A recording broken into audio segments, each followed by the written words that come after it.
On this week's episode 33 of the Rogue Hunters podcast, did Waves lose his cough? No. Damn. Well, with that being said, I'm your perpetual host, The Snickle, and I'm joined here with the same three men, that being Brian. What up? And the no cougher Waves. Waves? Waves. I'm sorry, I was coughing. Well, I might have to take the title away from you, Waves, because... Matter of fact, nah, he's still the no cougher. I didn't hear it. We didn't hear it. Yeah, so we don't know if it actually happened or not. If I took it away, I would be a dictator. Can't do that. Nah. You'll hear it in the recording. No. I'm muted on purpose. I'm muting it on purpose. But we are joining everyone here for episode 33, the first 33rd episode of the Rogue Hunters podcast. The what? Hunters. Hunters? Rogue Hunters. What? Okay, there you go.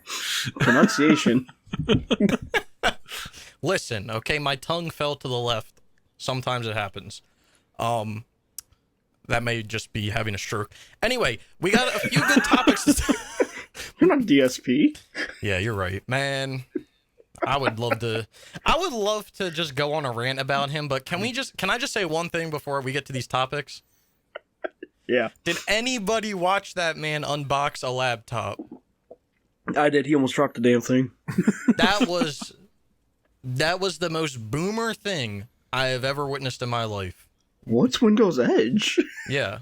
That man was confused. Did you guys know what Windows 10 looks like? God, Phil. All right, I don't want to... This ain't a DSP podcast. This is a trophy hunting and gamer podcast. And we're... Real gamers. We're gamers. We're real gamers. We got some good topics this week, though. We're going to be talking about a big PlayStation sale, Activision Blizzard being sued, and a user-submitted topic from Hannibal 9090, which I'm not going to spoil. We'll get to it. Let's just say Gooby. All of our socials and everything are down in the description below. We've got Twitters, Twitches, YouTubes, PlayStation profiles. If you want to go follow us and see what games we're playing during the week, like, that's kind of cool. All of that stuff's down below. Also, Rogue Hunters Twitter. You can tweet at us or anything if you want any certain topics. So all that's down below. Subscribe, hit the bell, all that stuff. I heard you guys talking about it last week. Shameless plugging. Technically, I don't know if this is a shameless plug, but it feels kind of shameless. So, and maybe one day we can be shameless and stick a advertisement in here, but not today. You know what's a shameless plug? What's that? Go buy Eli's game for $3 on That the is the PlayStation truth. Store. That is it. Go buy all of Eli's games, aka Treefall Studio. Go buy all of his games. He just released the Gem Collector like 2 days ago. He's got the Maze games. He's got some good games. Go buy and download them all because they're actually pretty reasonably priced too. And they're actual games. You know what pisses me off about PSNP? What's that? Because they don't put his fucking development studio in there, so you can't just put the little tab and shows you all his games. You're right. Yeah, I was thinking about that. You're right. That pisses me off. You're right. And you know what I'm going to do just for the homie Eli? You know what I'm going to do? Name off all his games? No, I'm going to start a forum No. post, and I'm going to tell them to do that for the homie. Because he Hell yeah. he deserves it. So I'm going to start a forum post on the Gem Collector. He does, yeah. And get them to do that. But anyway, I guess my shameless plug of the week is going to be that this week's episode of the podcast is brought to you by the Snickles YouTube channel, where I just hit 12,000 subscribers. So Yay! cool to that. Congrats. Thank you. At least Shamelessly you show up on plugging. time for that one. Listen, I kept the promise on my YouTube channel. No one probably remembered it, but I kept the promise that I told like 5 people. Do either of you want to know what the promise is? Was I one of the 5 people? This is a face cam, right? Waves is right. Do you remember what the promise was for the face cam, though? That you would do a face reveal if you got 10,000. 10,000 before the PS5 came out. You are right. That is correct. I remember I told people on stream one night, and yeah. I wasn't gonna do it, but I was like, man, I made a promise. I also made another promise while I was playing. I don't know why I remember this, but when I was playing AC Odyssey one time, and I said that if I would do a face cam if someone bought me a webcam, because I didn't actually. Yeah, I own remember one. that.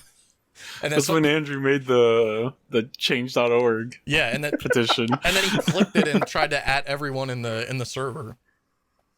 So that's cool. Oh, I guess that's, you know what? Since we're talking about that, there's a link to our Discord server in the down in the description below as well. If you want to be a part of the notification squad family, because we're a family around here. Because family is strong, and that's what we are.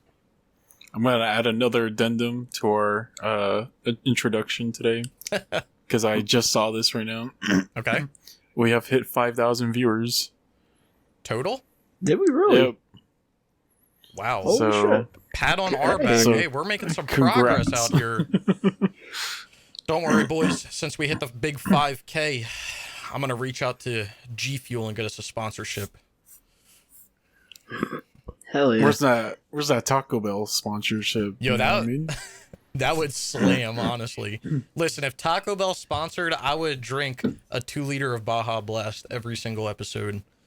And I might get diabetes, but money's money. It's Man, worth it. Taco Bell fucking does it for us. We can buy the trophy house. Yeah. Or the trophy apartment. You know what We'll else? work our way up to the Trophy house. apartment. You know what else could happen? Then we could do the podcast live. We could probably up the production quality, get a little camera action here and there. You could actually see what we look like. Yeah, if y'all ever wonder what we look like, watch Snickle streams. My face is on my Twitter, and Yeah. I still don't know what Waves looks like. No one will ever know what I look like. He looks like Crash Bandicoot. No, it's Ratchet. Oh yeah, he changed to Ratchet. Sorry, it's Ratchet. And did you know that my profile picture looks like me as well? You do Ball? look like a trophy. I look like the PS5 Ball. Platinum Trophy. Yo, why did you say that, Waves? Come on now. That's what Brian Yo. said. Wait, Brian said that? Oh no. We gotta move on. We got. I'm moving us on. I'm moving us on. Any topics? You walked into that one. Yeah, I mean, I honestly, I don't set myself up on purpose, but it seems to always divert that way, and whatever. Big meme. Big meme. Big meme. Just like I think not sorry. I think only 2 people do it to me, and I don't mind because I kind of find I find it kind of funny. Can I speak? I think my tongue just fell out of my mouth again. But Alex and Andrew, every time I say something, it used to be like every time I said something on Twitter, they would always reply and be like, "Stream, old man," and I'm like, "Yo, Oh yeah. God damn!" Like, I think it's so fucking funny, but like, or like someone, who was it? I think his name's Spoofy on Twitch, but his name Oh, is okay, I know what you're talking about. yeah. Where is he? Freak. Spoof right here. I Yeah. don't know why I said on Twitch, because it is what it is on Twitter. I don't know why I thought that, but I put out my gem collector platinum picture the other day on Twitter, and he replied, and he goes, "It's been 2 weeks. Can you come back now?" And I went over to Twitch. And I'm like, "Holy fuck! It's been 2.5 weeks since I streamed. Jesus Christ!" What was it yesterday? You're streaming, and you're like, I don't know if I'm doing this right. And somebody, he responded like, well, yeah, you only stream every 2 weeks. I don't think you're streaming properly. Oh no, that was Spoofy. I'm pretty sure he said that. Yeah. Because I was like, oh, it would be. I was like, honestly, it would be so cool. Like, I think it would be cool to just stream every day. And like, honestly, I would probably pull a DSP schedule. Like, I would probably stream in the morning and at night, just because like I feel like it would hit like 2 time zones and it would be like beneficial to everyone. And I was just talking about it. I'm like, yo, that'd be so cool. Blah, blah. And then Spoofy's like, yeah, well, you have to do it more than once every 2 weeks. And I'm like, God damn. Like, punch me in the stomach and then kick me while I'm down. Like, Well, I mean, me and you were talking about future content for the channel. Yeah. At that point, that's why. yeah. And the trophy house. I mean, Snickle, he kind of has a point though. He really does. I mean, like, I'm And not. but Snickle threw me and you underneath the bus place. He says, me and you guys start streaming. I did. Huh? I did say that because I think it would be cool, like, if we all do stream. But like, he's not wrong. Like, I should be streaming more if I want it to be like a thing. But at the same time, like, life happens and shit be sucking sometimes. Like, You know how fucking boring I am by myself. dude, I will join you for a stream, Waves. I know Right. you've said that before. You're like, oh, I hate streaming by myself because it's just boring. And I'll join. I'll join too. We'll see. Alright. All right, we gotta I get gotta the set win. everything back up for me to stream. Yeah. Yep. We can. I'm fine. I'll talk to the wall across from me, but I'll talk to the wall across. if you want me to join, like, I don't have a problem talking in the chat. But I'm just gonna be a full-time streamer. I'm just not gonna look for jobs anymore. I mean, Well, that was the point of the whole trope. Like, hey, I don't want to work no more. Let's just do this. I mean, But with your donations of $400 a day, yeah. You know what? we though? can do this. Honest talk. All right, let's hear it. We're getting deep before we even got into games we've played. God damn, this might be the deepest week so far. Playing Eli's game today, because that's one of the games I played today. Hey, don't spoil you would it. have heard We'll get to about it. that. Don't spoil it. We're gonna get to it. We're getting to it. Has inspired me to try to make a game for the PlayStation Store. Hell yeah, boy. So I mean, I was actually thinking this, Waves, and this is something that maybe you can discuss with him. But like, I wonder if it would be easier right now for you to almost like, instead of worrying about the whole like setting up an LLC and doing all that, like if you talk with him and it's almost like you develop a game and then he like publishes it under his, so it would almost be like you would under his work, branding. yeah, it's almost like you would be working for him. Like, obviously, like, it would be an idea that you would both agree on since it's going to be, like, under his company. But, like, almost like you work for him and make a game for him, and then he just publishes it. I don't know if that's, like, something that's, like, easy to do, but... Because I remember you talked to him, and, like, I even talked to him about some stuff, and he's like, yeah, it's kind of like a pain in the ass because you have to have like an LLC. I haven't talked to him like yet, but you have to have like a lawyer and you have to have all this stuff. And I'm like, God damn, like that is like a lot of upfront like cash to make a $2 game. Yeah. So We'll see. I'll probably hit him up soon. I'll be like, yo, my main man Eli. I'll be seeing what you be doing. You know what he did the other day? I talked about this on stream that I really liked. He played the Gem Collector when it launched on PS4. I thought that was kind of cool, like the day it launched. Oh, that was cool. Yeah. Eli's cool. Like he does game dev updates and stuff. Yeah. On his games that he's currently working on. He's super cool as a game developer. Yeah, I talk to him every time he like releases a game, and he's definitely like a really cool guy. But like when he did that, and I was like, that's kind of like a cool idea. Like that's something that I wish more like developers would do, especially like big developers. Like imagine like, you know, EA puts a new, even though we'll never get it, let's say they put a new Burnout game out, right? It would be so cool if like every day for like a week or 2 weeks after the game comes out, they just let like one of the employees that worked on the game play the game for like 8 hours or something. Like literally just stream the game and play it. Then you can get like insight on like how they made the game, what they did for the game. Almost like you can like ask them questions if you want to. So like a live Q&A of the game. Yeah. Yeah, basically. And like you can have an HR person there sitting next to them, but like it would just be cool to see like developers actually like play their games live. Like I thought that was really cool that Eli did that. Like he not only did he develop his game, he then went and played it and streamed it for people as well. So I thought that was interesting. But we're getting, I think this is the most off topic we've ever gotten in an introduction. Oh no, me and Wiz got way off topic last week. Yeah, I remember you guys were talking about like TV shows. We didn't get that far, but I feel like we're getting there. The ball's rolling, but I'm gonna bring it back. I'm reeling it back in. All right, so let's talk about a TV show. Yeah. Let's not and say we did. Let's talk about Space Jam 2. No, listen, let's not talk about that because that's just not, that doesn't deserve any time of day to be talked about. Was it not good? I haven't watched it. Not that I don't want to talk about it, but like I just don't think it deserves to be talked about. All right. Okay, We'll reel it back in. They literally They had rap battles. Do you say that? do you say that because it's bad or because you just don't like it? It's bad. It's bad. It's bad. Like Yeah, it's okay. cringy bad. Like they literally have rap battles. Like I'm not a basketball fan, so I didn't give a shit about LeBron. But yeah, it was bad. See, I don't know. I didn't watch it, so I was just curious. I mean, maybe go and It was watch it actually for like bad. the cringe factor, but like I can't say if you're looking for some media to watch where it's gonna waste time in a good way. Like, yeah, I just can't suggest it. But with that being said, all of the links for all the articles that we discuss that I was talking about earlier in this intro will be in the description below, so you can follow along if you want to.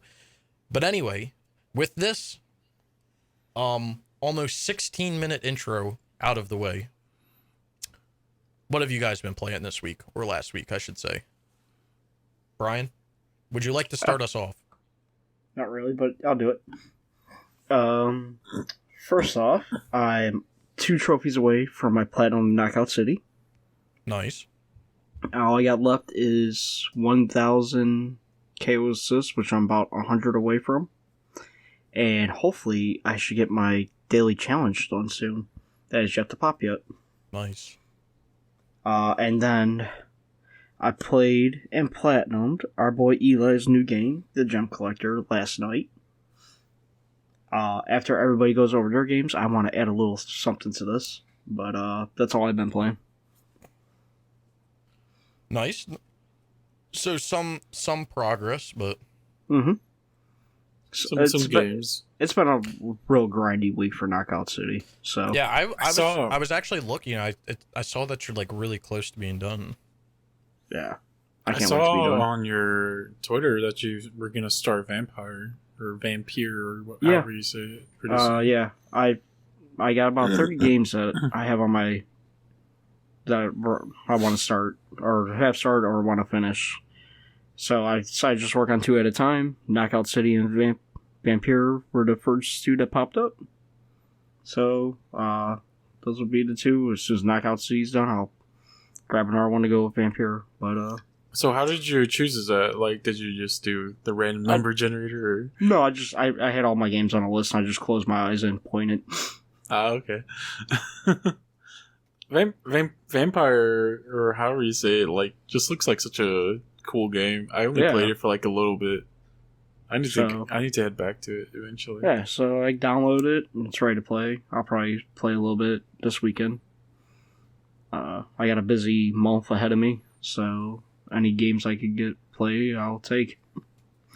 Nice. The way I've always thought about that, I don't know if it's a vampire game, but I always say vampire, but like instead of the P, I add another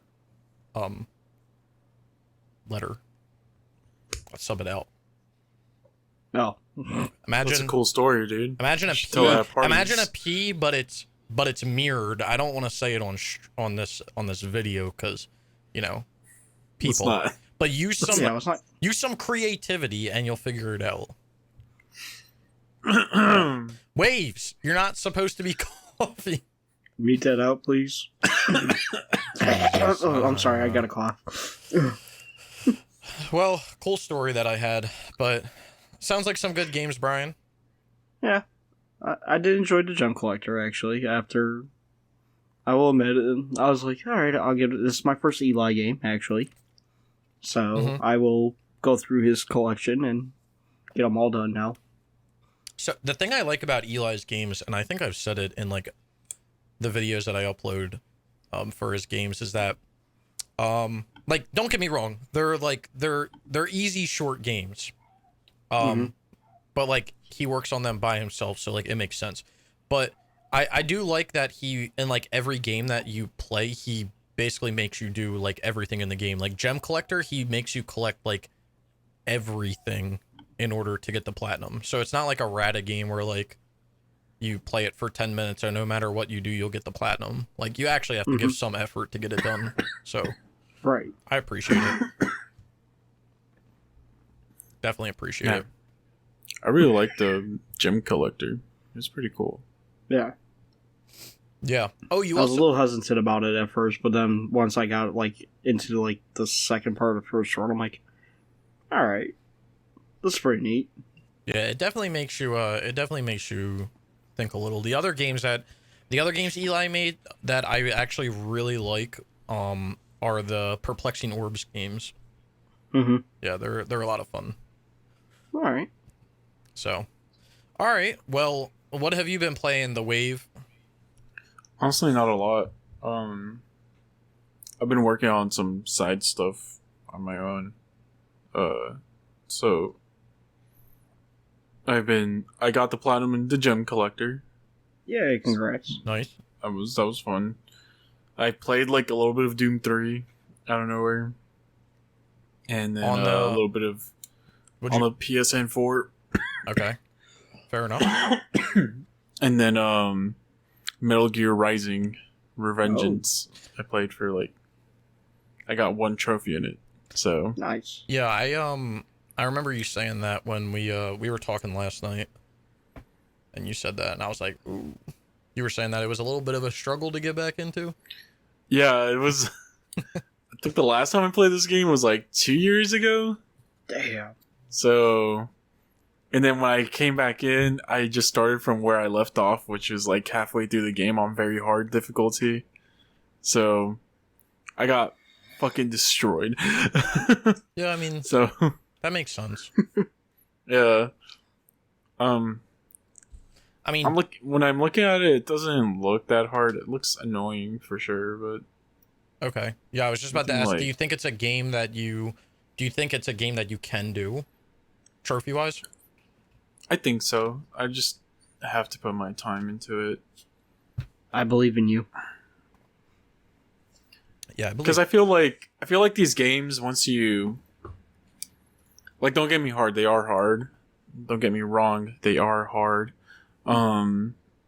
Like Devil May Cry 5 was hard and annoying at points to get, but like once you find like the rhythm of it and all that, it becomes kind of a cakewalk. So it's all about just finding that rhythm. So I think I could get it done. Yeah, It would just take me a little while. yeah. Okay. I definitely feel that way about like a lot of games. Like personally, recently I've been playing like Need for Speed Shift, and I know I always harp on it, and I still believe it. Like the physics in the game are like really fucking bad, but like if you load Shift up and you play it like right away without like playing it, like have fun. Like you're not gonna be able to play that game. Like when Waves and I were boosting it, like I know Waves was struggling just because like it was your first time playing the game, and those physics are the worst physics in a racing game.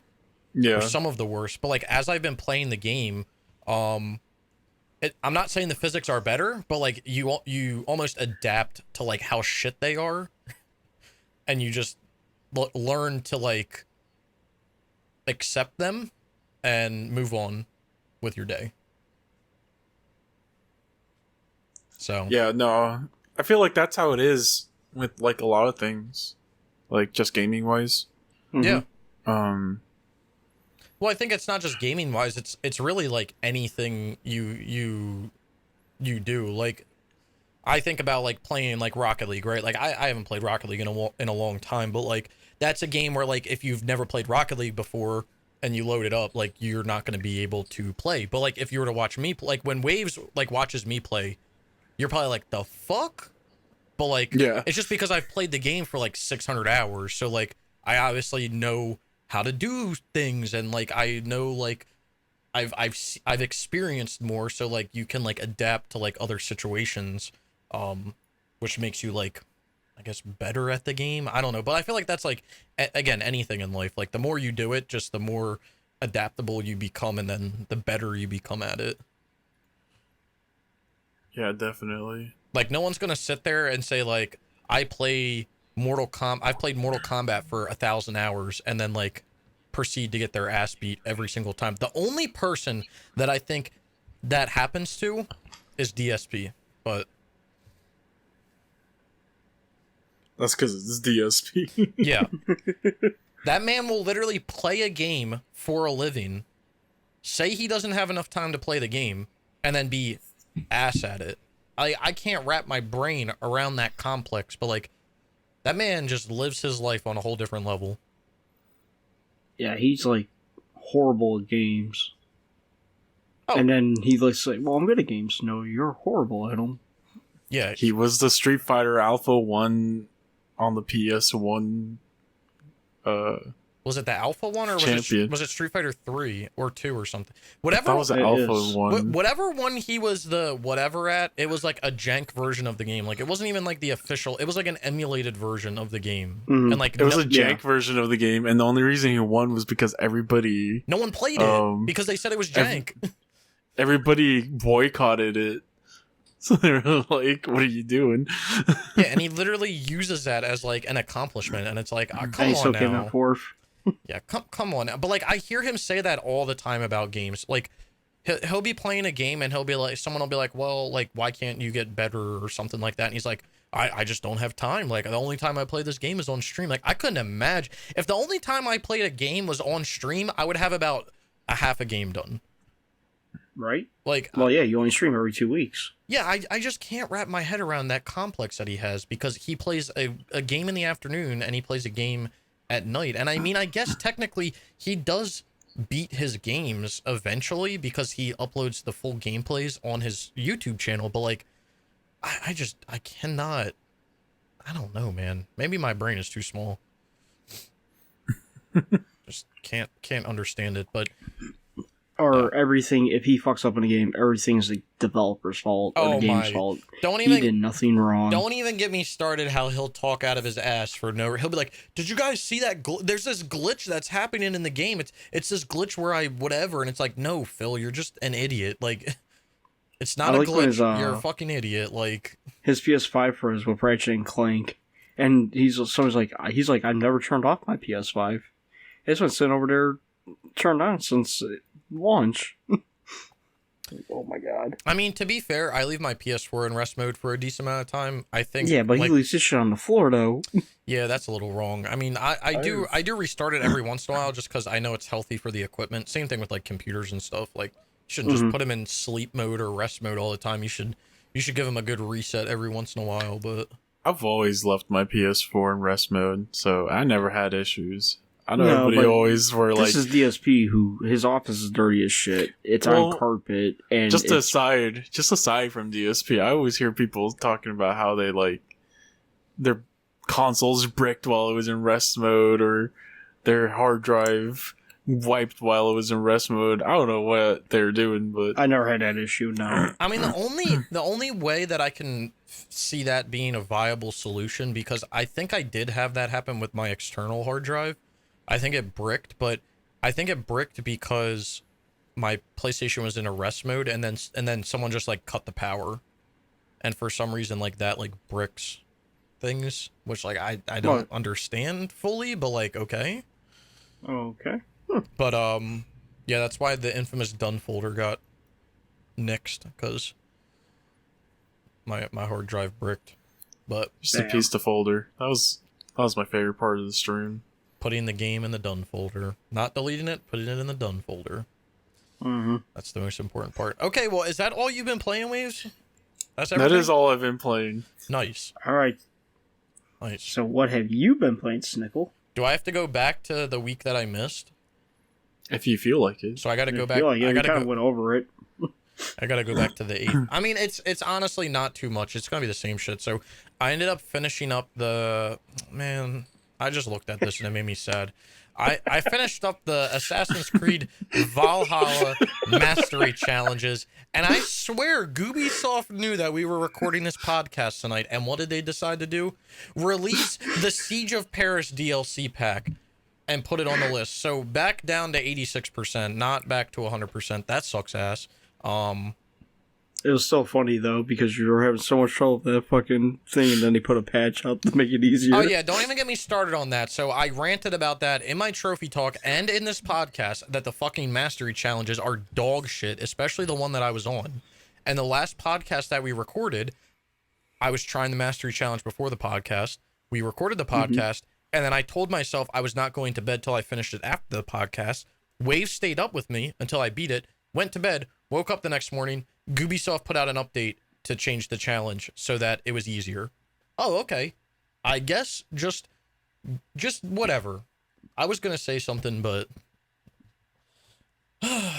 anyway, regardless. You gotta tweet back at them and be like, "Hey, Ubisoft, the fuck you doing over there?" Honestly, like I want to tweet back at them so bad and just be like, "Hey, why don't you like stop being a pussy fart and like actually make the challenges hard?" Because like to be fair, they're not really that hard. They just take a lot of trial and error. Like that challenge that I was working on was a pain in the ass because it was like literally the only challenge that like you had to utilize an enemy on the map for like something to count towards points to get for the 1,000 points. Like every other challenge, you can mess something up and still recover and still get the gold medal. But that was like the only one that you had to literally do it perfect to get the gold medal. I kind of wish they did that with all of them, but regardless, I got it done.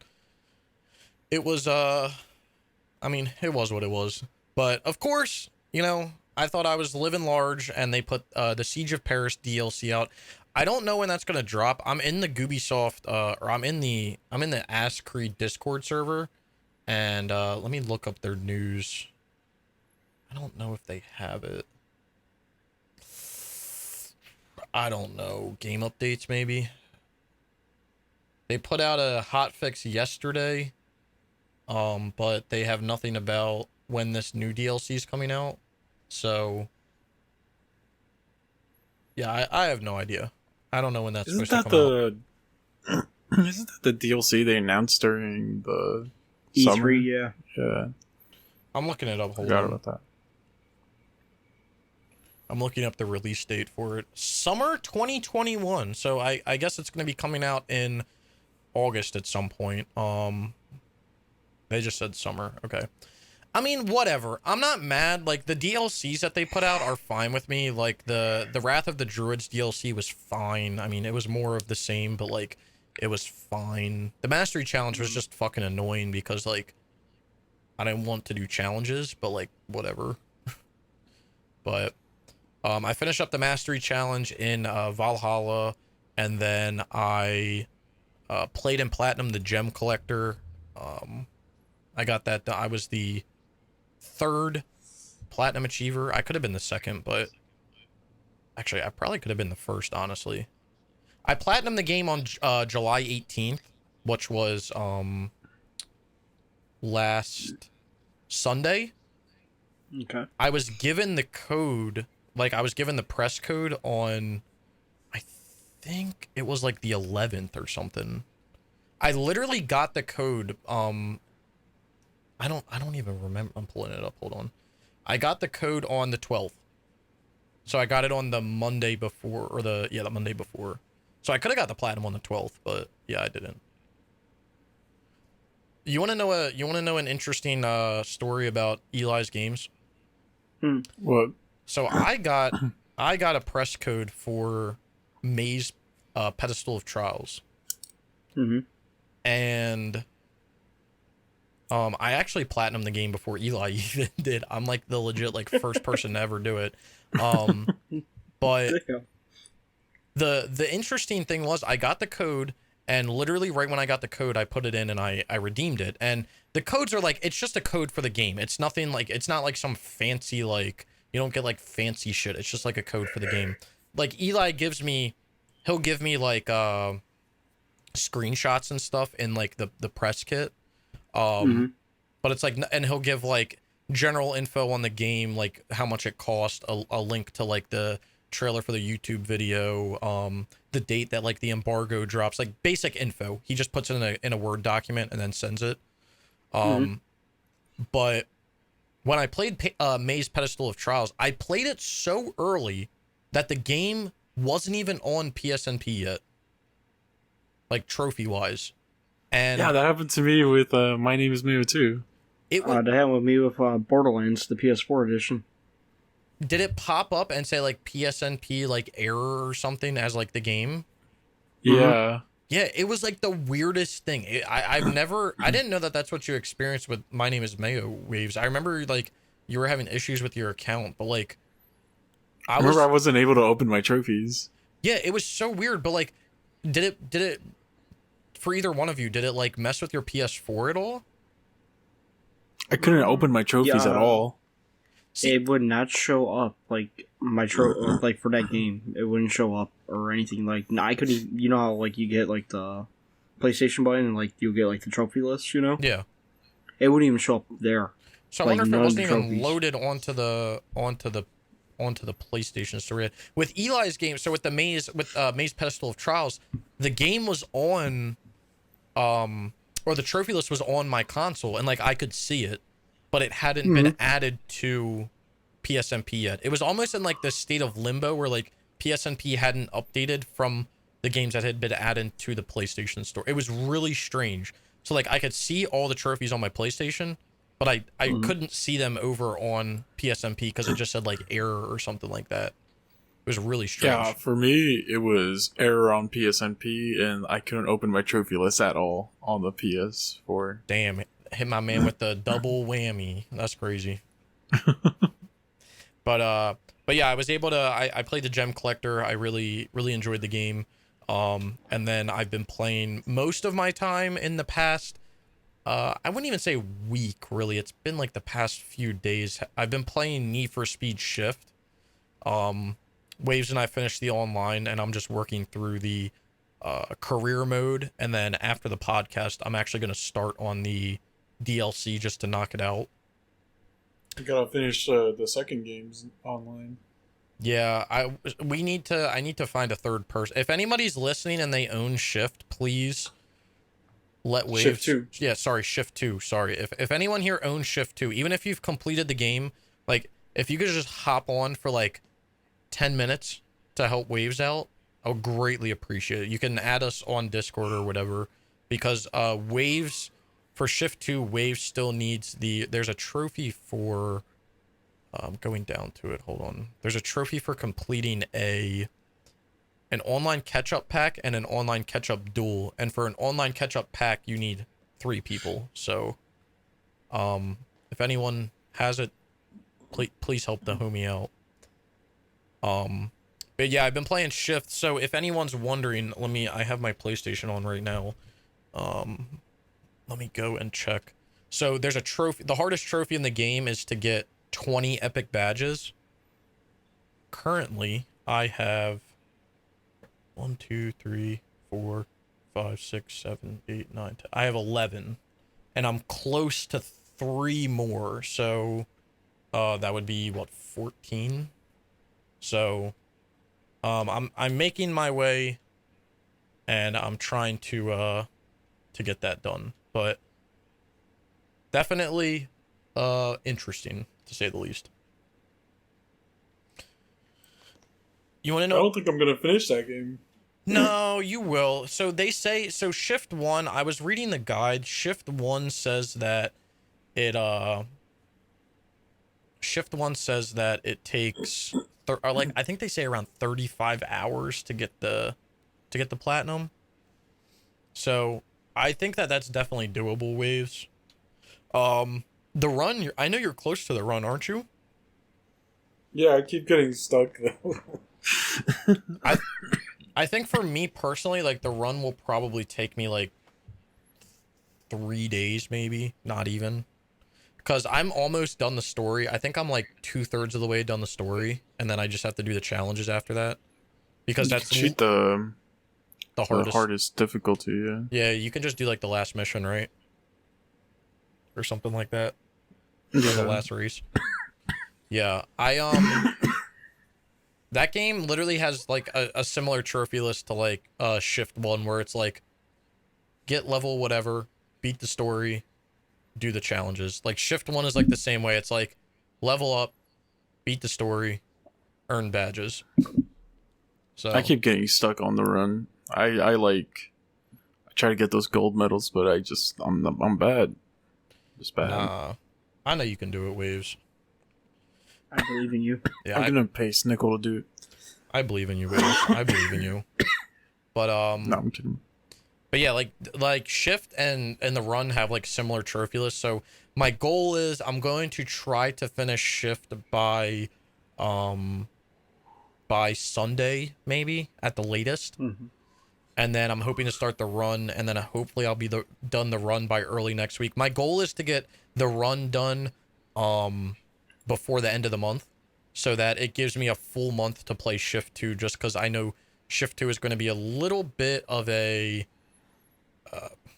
I want to say more intensive platinum, but like, it's funny, as I look through the Shift 2 trophy list compared to like Shift 1, like I would have like a bunch of these trophies already. Like, there's a trophy in Shift for like mastering all the locations during the day. Yeah. So in Shift 1, I only have to master hold on, I gotta pull it up. I only have to master 7 more courses out of 33, 32. So and that's just like playing through the story. And you want to know what's funny, Waves?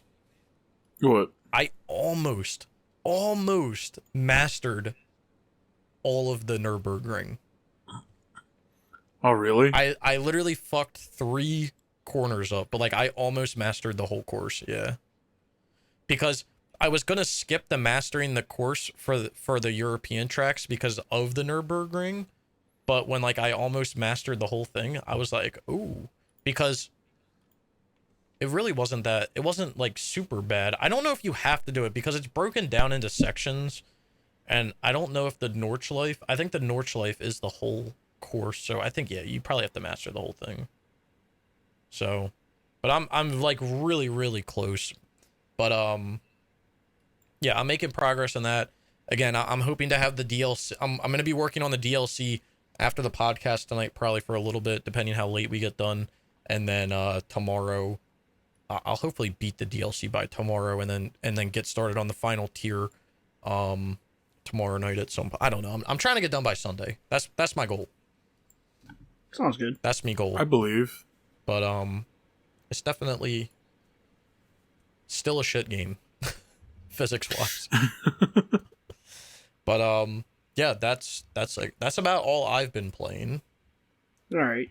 Before we move on to the next segment, I would like to bring something up since we rarely do this. What's that? All 3 of us have platinum the same game in the same week. I think that's the first time I'm ever. looking at fastest achievers. Snickle, you came in last at 1 hour and 19 minutes. Okay. Waves beat you by 2 minutes. He came in at 1 hour and 17 minutes. Okay. And I did in 1 hour and 11 minutes. Damn. And then somebody who's number 1 right now did it in 24 minutes and 30 seconds. Is it Big E something? Yeah. Yeah, it's Eli. Okay. Well, of course. You know Snickle, what this you're number means, 3 right? to platinum. You know what this means, right? What's that? Hmm. Since his name is Big E, we gotta call him Big Eli now. Hell yeah. Big E. All 3 of us are some of the first 50 people to platinum it. Hey. It's definitely a game that you should go pick up because it is a good game. What was it, $3, right? Yes, I believe it's $3. I thought it was 3. Yeah. So Go pick it up, get yourself a platinum, and maybe you can plug in your Wii U Pro controller on yeah, the final level. I can't believe that happened. That didn't pop up for me. No? Okay, I'm gonna say it did pop up for me. I went back and I looked. If you watch my platinum video today of it, here, hold on, I'm gonna pull the timestamp up for you. Maybe I just wasn't looking. I think you weren't looking because it does pass you by if you don't pay attention to it. Mm-hmm. But if you go to in my video Waves, if you go to, hold on, it's right after the credits. If you go to, god damn, where is it?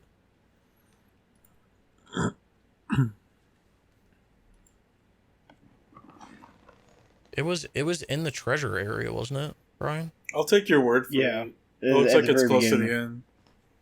Or the beginning was. It's at the very beginning it popped up for me. All right, hold on. I'm loading it up right now. I'll give you a timestamp. Give me a second, Waves. If you go to 4:08,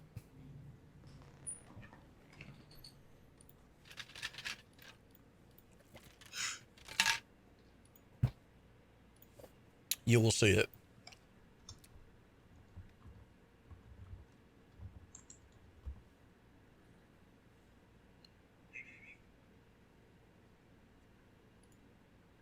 You see it yet, Waves? I'm pulling it up right now. All right. No, Oh, I yeah, think. there it is. Yeah, you see it. Yeah. I guess I probably just wasn't paying attention. You think the audio is just crispy? Yeah, we need to talk about your audio. Wait, we need to. Is it not? Is it not as crispy, or is it still fucked up? It's too crisp. It's too crisp. Nah, I gotta keep it. I gotta keep it, man. It's like some crispy ass water. You gotta keep it. No. But no, with you saying that, Brian, I think that's the first time we've ever all platinumed the same game in the same week. Yeah, My that's Name true. is Mayo 2 is the Well, last one we did, I think. Yeah, that's true. Wait, but did we all do Ghost of Tsushima in the same day? Like platinum? You guys got the platinum way before I did. We weren't We did the Legends mode. we weren't recording when we got the platinums for it. No, but we were recording when we did the. Also, Snickle, you got the platinum Legends a mode. few months after me For what? for Ghost of Tsushima because I got it pretty close to its release. Oh yeah, you're right. I didn't play the game for a little bit, I think. I didn't play it until the end of August. Like a freaking dummy. Yeah, I kept telling you to play it, and you were like, "No, I'll Right. get to it when I do." Yeah, I only added it to my list because we were doing the Legends mode. I goofed. And then the PS5 came out. You should go finish it up, Brian. Yeah, I know. It's on the list. Well, It's on the list of games to do. with that being said, It's on the 30 games list. go pick up the gem collector and platinum it with us this week. Yes. Support Biggie. Yeah, help Big E out too. Give the man some He's a support. good guy. All right. Well, with that being said, let's get on to our next topic, which I actually am can participate in this week. Did you Me guys too. pick up any games this week? Yes. I actually did. Oh, okay. Well, let's hear it. Waves first. Wait, let me put this timestamp in real quick. All right, I got the Gem Collector, Nice. which is gonna be this. We should just title this episode "The Gem Collector." we can put it in there. I got the Gem Collector, and I got the Mass Effect Legendary Collection or whatever it's called, Nice. and I just picked up May's Pedestal of Trials. Nice. Hey. So that's what I got. You can play the good old maze game. All right. How about you, Brian? You pick anything up? Yes, quite a bit actually. I picked up Outriders for the PS5. Mm-hmm. LA Noir for the PS4. Nice. Crash Team Racing Nitro Fueled. Nice. Dirt 5. For the 5? Yep. Nice. Doki Doki Literature Club because I want to support them after all that bullshit, censoring bullshit. Let me go. Let's see. Mortal Kombat 11. Nice. Where else? Samurai Jack Battle Through Time. Dang. You know what? You know what reminds me about that game? They were giving out on Twitter, you had to like submit an application for like a press code for the game, and I did, Mm-hmm. and I never heard back from them. So I guess I'm not a big Yeah. time. The Gem Collector. Mhm. And I think that was it. The Samurai Jack game does definitely look dope, though. Yeah, Is it on sale right I now? loved the show when I was growing up. So, Yeah, the Samurai Jack show was badass. right. Do they? And it's on sale on that PlayStation sale right now. So, Yeah, do they still? I was gonna say, do they still do the? Can you still see the sale like on the web browser, or is it fucking broken? No, I did on the PlayStation app. So let's see. I'm on it right now. It says, oh, I guess you can go to hot deals. Okay, yeah, you can see everything here. Okay, cool. Damn, Red Dead Online you could buy separately for $10. So It's crazy. Well, it sounds like a good pickup. yeah, For sure. I'm happy with it. I might pick up some more from this sale. So Yeah, I'm actually gonna look at this sale. I didn't realize it's a topic for us this week, and I didn't even realize. I figured it'd be a good how time big it because was. it's like over 1,000 games. Yeah, I I didn't. might take a look at the sale, but I'm poor, so Hey, y'all could donate and help Waves out. There's 1,264 items in this sale. oh my god, Jesus. that's a lot of games on sale. Oh yeah. That's. Oh man, you can buy the crazy. Assassin's Creed triple pack. Well, we'll talk about that when we get to it. Yeah, I don't know if I want that. Okay, nice. Good. All right, Snickle, what did you pick up? Good game. I picked up Gem Collector, and then Nice. I picked up Outriders as well on the PlayStation 5. Well, who knew? Huh. Yeah, it's crazy, isn't it? And then I actually Right. picked up a few PS4 games as well. And Holy shit. may I say, some shitters of some games. Oh, goddamn it. First one, I mean, I guess this isn't really a shitter, but like, I don't know. Nickelodeon Kart Racers. I own that. I'm going from best to worst. And what I think will be the worst, but these two might rival each other. The next one, Street Outlaws, The List. Oh, jeez. And lastly, Tony Stewart, All American Racing. All right, that's our podcast, everybody. Yep, gotta go. But no, I picked up those, and then I ended up. I don't know why I went on a shopping spree. I guess I ended up picking up a Midnight Black DualSense controller, Ooh, nice. and I pre-ordered both Elden Ring on the PS5 along with Ghost of Tsushima Director's Cut. Now, are you going to pre-order Death Stranding Director's Cut? Probably People Is not. that doesn't playing- like Death Stranding. I don't know. I want to. Part of me is gonna say probably not because I think I'm gonna play it. I'm gonna just play. I have it on the PS4 already, so I'll probably just end up playing it there first. All right. playing So, it did there. you get your black DualSense controller? I did. It's in the box behind me. Oh, I was going to say, how's it look?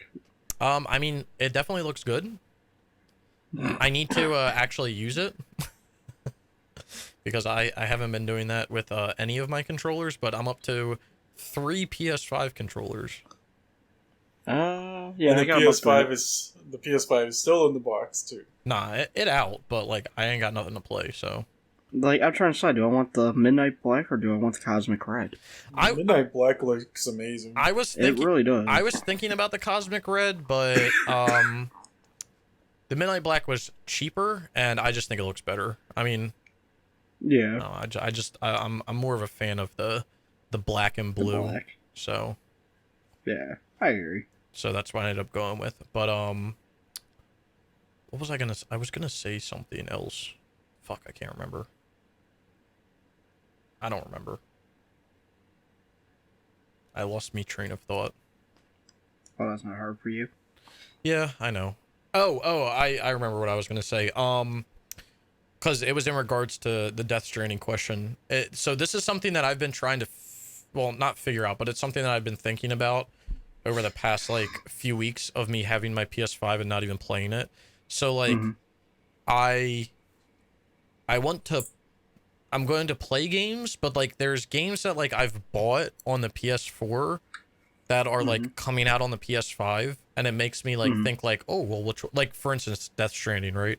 Like, oh, it's coming out on PS5 as a director's cut. Like, do I play the PS1 or the PS5 one? And it's like that's like what I'm trying to figure out what I'm gonna do when I eventually get around to it. But I think as of now, like there's certain games that I'm definitely just gonna play on the PS4 just because I own the game. But like, I think moving forward, I'm gonna be doing like, if I get to anything new, I'll be doing it on the PS5. Well, yeah.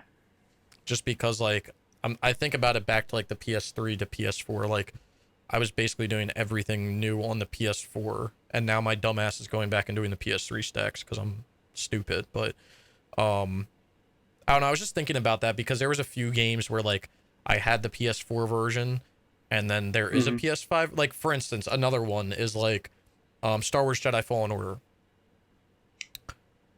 Do I do the PS4 one, or do I do the PS5 one?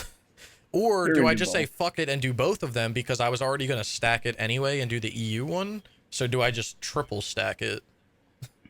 I mean, you're gonna triple stack it. We already know it. Yeah, I probably will. I mean, the PS5 one's free, so it's not like you're paying extra. Yeah, that is true. That is true. So, I don't know. I mean, I'm kind of mad because, like, I kind of fucked myself with Valhalla, but, like, I was going to play it when it came out anyway. So, like, did I actually fuck myself? Because I didn't have a PS5 then. But, like, if I had a PS5, I clearly would have played it on the PS5 and not the PS4. But, yeah, it's just... No, Snickle, it's alright, because you can use the PSNP guide for how to transfer your save over. Yeah. I love... Well, let me not even lie. I hate the idea, and I won't be using it. The fact that somebody made that just makes me like really want to like it really makes me want to question people. Because the fact that someone made a guide about that just makes me like sad, but whatever. Will I ever stack Valhalla? Someday. It probably won't be for like 10 years though, maybe more, if I'm even gaming by then. Because I made a promise to myself and everybody that I would do every single Assassin's Creed game possible. Even if that means playing Assassin's Creed 3 Liberation 3 times. That's a good game, though. I don't know if I would go that far. It's alright, Snickle. It's okay. Can't wait for you to play Assassin's Creed Chronicles on the Vita. That's another game I have to play 3 times. And you know what else I have to do 4 times? Freedom Cry? Yup. Yeah, because it's twice on the PS3 and twice on the PS4, right? Yeah, because there's the standalone and then there's the DLC in Black Flag. I've already done it 3 times, so you know what's a 4th? Then you gotta do 3 2 times. Yeah, I gotta do. Well, I basically have to do everything 2 times except Odyssey and Origins. And then you know they're gonna remaster it for the PS5. I want them to remaster Unity, but no, they're gonna remaster all the other ones. I mean, I wouldn't mind it, but I don't know. Let's not get too ahead of ourselves there. But they're gonna remaster every single game except for the first one. I kind of want them to, but I kind of don't. I just want the first one remastered, man. All right. Well, that's the games that we've picked up. Sounds like we picked up a lot, which is, I guess that's comparable because we hadn't picked up anything in a while. Yeah. And I will probably be picking more up off the sale. I picked up a good amount last week, so. Well, we know Waves. He's got the big bucks. Big money, man. Yeah, he's got the big doll hairs. All right. Well, we got, you know, I say this all the time. It never seems to surprise me. Although I didn't think we were going to hit it. Almost an hour introduction. We're pretty consistent with that one. But let's get into... I guess it's not technically done. I got to do one more thing, and I'm going to make it a minute. Server shutdowns. This is my topic. Nothing has changed. MLB The Show shutting down August 8th. Need for Speed Undercover Shift 2 The Run shutting down August 31st. Max Payne 3 shutting down September 16th. GTA Online Shark Card purchases being shut down September 16th as well. Grand Theft Auto 5 on the PS3 being shut down December 16th. Nothing new has come out of any of this. I think there was talk of like Rayman Origins having connection problems. Who the fuck knows? Whatever. Not part of the upcoming server shutdowns because it came out of nowhere.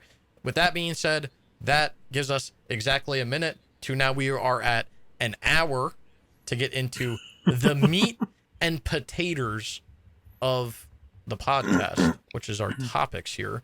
So starting with the first topic, something we've kind of already talked about for a little bit of time, I guess. The huge PlayStation sale that's going on right now. Yeah, the summer sale. The summer sale. I don't know if you want to give some number breakdowns on this one, Brian, just to let people know how big it is, but me personally, I'll be going through this list after the podcast or sometime tomorrow to figure out if I need some things. Well, if you do grab anything, it's 1,200 something items. Awesome. PS4 and PS5 games are on here. If you do pick up anything, a couple games I would recommend. It Takes Two is on sale for $30. It's 25% off right now. Fun little 2-player game. I got the platinum in it earlier this month.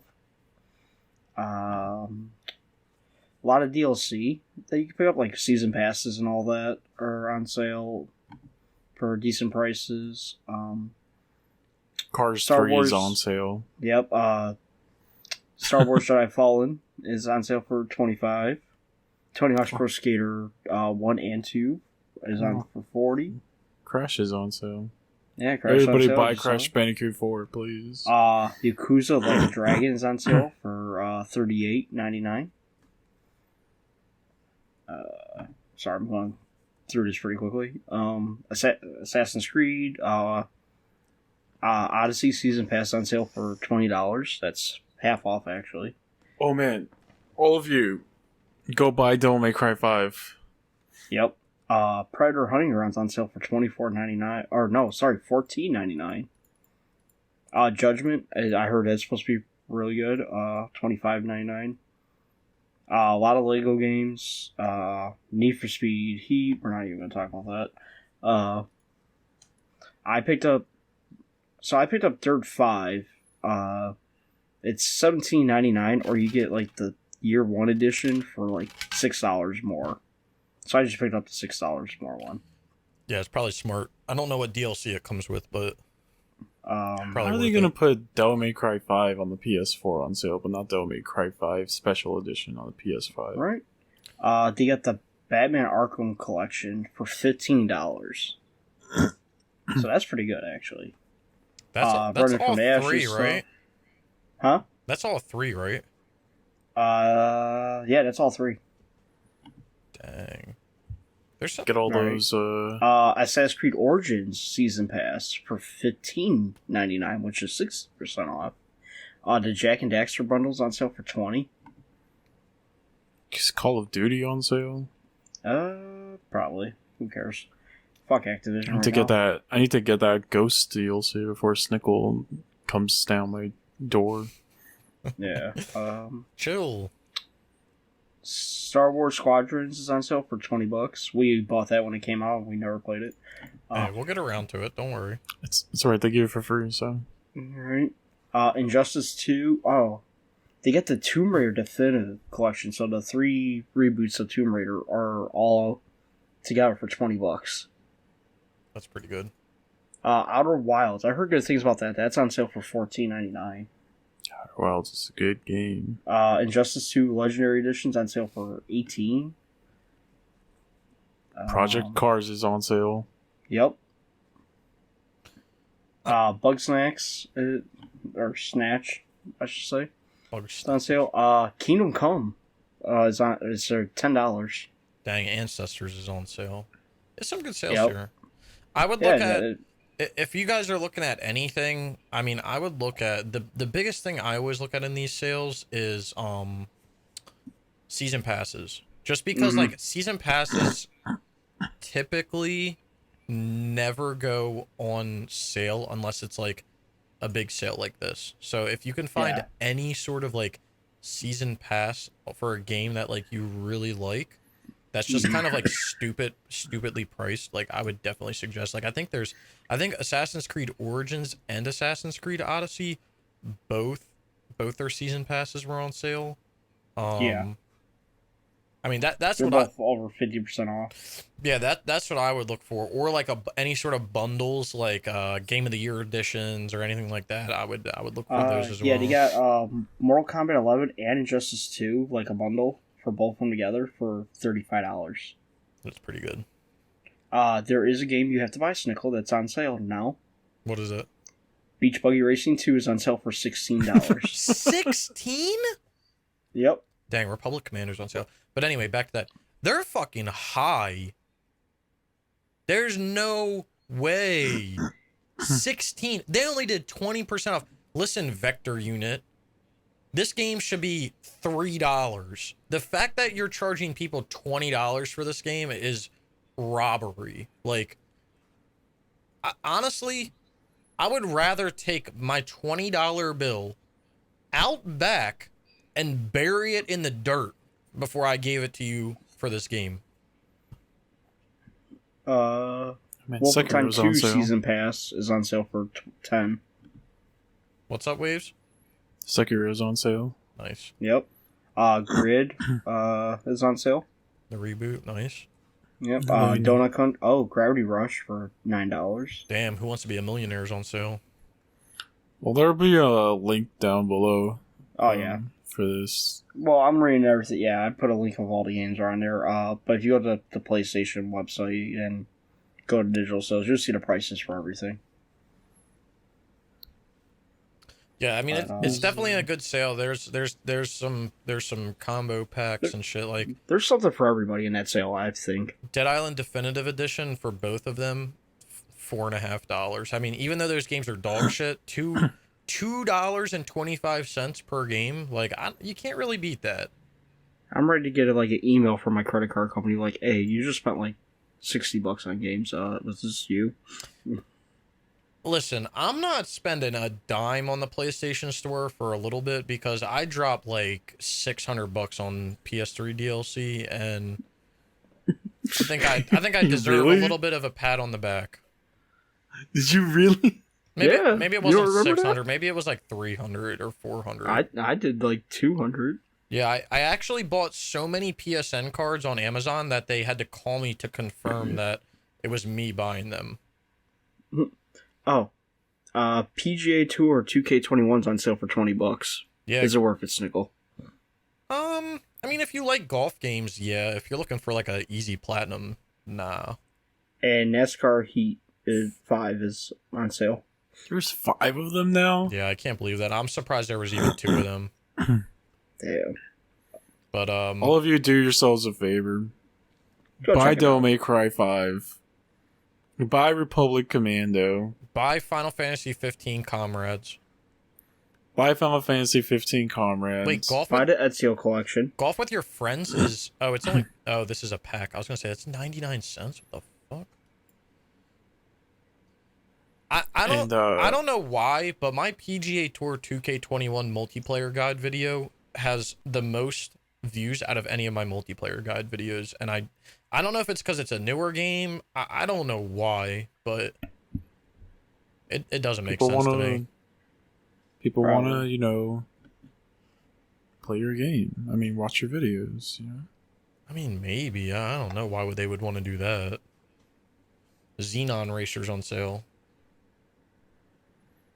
Sakura Succubus is on sale. I don't know what that means. Oh. I don't know. I just saw it on there. I was hoping to have like the Far Cry, even though I already own it, but the Far Cry 4 DLC, because that barely goes on sale. But that's not on sale. The Yeti one? Yeah, that one barely. It went on sale. It was on sale at the last, I think, sale. That's when I picked it up. Yeah, I don't understand. There's just a few games that the DLCs just never go on sale, and I don't. Yeah, that's why I always look at DLC and season passes when these sales hit, just to see if I don't have it yet. Yeah, because no one should be spending $20 on one DLC pack. Well, $40 for fucking Odyssey fucking season pass. Is that on sale too? No, it's on sale for $20 right now. That was pretty good. Alakine's Gun's on sale for $3. Oh damn it! I overpaid So- for them last time. So what's funny is It looks like so they just announced like a Crash Anniversary bundle or whatever, which is just a bunch of Crash games. Mm-hmm. Really? It's the three Crash games for $60 if you have Plus, or 119 if you don't have Plus. But I think it's cheaper to just buy them all separately Wait. on the sale right now. Are you talking about like Oh. Crash 1, 2, 3, and then Crash, and then CTR, and then Crash 4? Yeah. Bro, what? Are they fucking Yeah, high? Yes. I just saw that too, Williams. Holy shit. I own all these and I didn't even come close to $60. Jesus, they're smoking something. Well, coming soon, Battlefield 2042. Alright, yeah, go check out the sale. If you do pick up anything, let us know what you picked up. Yeah, I'm kind of excited for Battlefield 2042. Yeah, It looks kind of good. Yeah, looks like it's coming back to like what Battlefield used to be. Even though I don't understand why Battlefield took a step back, because it's not like people ever complained that like Battlefield was bad. Like Battlefield, like Bad Company 2 slammed, Battlefield 3 fucking slammed hard, Battlefield 4 slammed hard too, and then they were like, what can we do? Let's go to World War One. And then it just went downhill.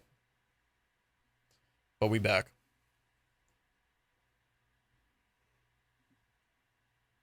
But is that everything with the sale, Brian, that you saw?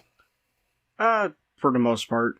Okay. I'll probably go through another, like, I did a quick dive while waiting for you guys to hop on.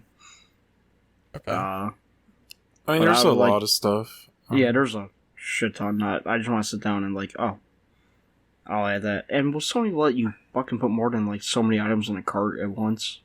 Yeah, don't they let Can you do you like fix 10? that? Yeah. That's just You need to stupid. fix that shit. Link to it will be down below. Yeah. Check it out. I'm sure people have already checked it out at this point. But Oh, yeah. Yeah, there'll be an article, and then again you can look at it on the PSN store as well, obviously. But let's get to our next topic here. And the next topic we got is Activision Blizzard is This one being is... sued. This is fucked up. Me and Waze are reading all about this. So the big headlining topic is that they're being sued over quote unquote frat boy culture and harassment. I didn't read too much into like what happened other than a few things that I saw on Twitter. So did you see the ones that we posted in the chat? in the group chat? I saw the screenshots. I was downstairs. Should I read In these the basement aloud? eating Oreos? Nah. Oh. Supervisor who has brought butt plugs and lubricated with him on the trip. Oh, okay. Interesting.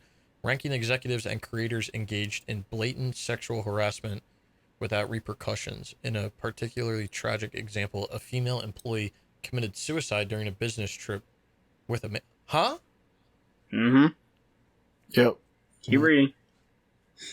In a tragic example of harassment, defenders allowed to fester in their offices, a female employee committed suicide while on a company trip due to a sexual relationship that she had been having with her male supervisor. The male supervisor was found by police to have brought a butt plug and lubricant on the business trip.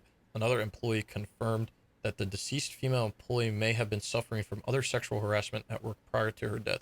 Specifically, at a holiday party before her death, male coworkers were alleged to be passing around a picture of the... What? Huh? Yeah. Before she was dead, but yeah.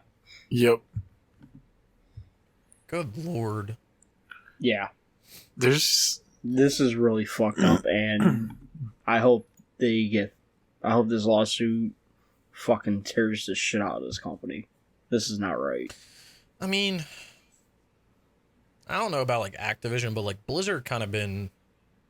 No, Blizzard's part of this. I think both of them. Yeah. I know, but I'm parts saying, of but what I was gonna say was like Blizzard's been going down the shitter for a while, like not just from like personally this, but like game wise as well. Like they just Yeah. They Like, haven't been doing shit right. But like, I'm not saying that anyone deserves any of this, but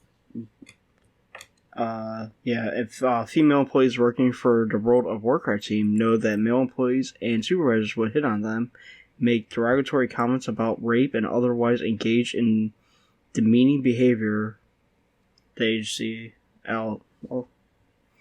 And saw female Activision employees who take her own life, which is the one you just read about, Nicole. Yeah, it's really fucked up. I don't understand what goes in these people's heads. Like, I guess, like, they just lose all morality or something once they... Well, I don't know what it is. Like, I truly don't. And, like, when I was in college, I went to a semi-big college. Biggest one in my state. But I don't live in a big state. But, in that college, there was obviously fraternities and stuff. That was a part of the experience.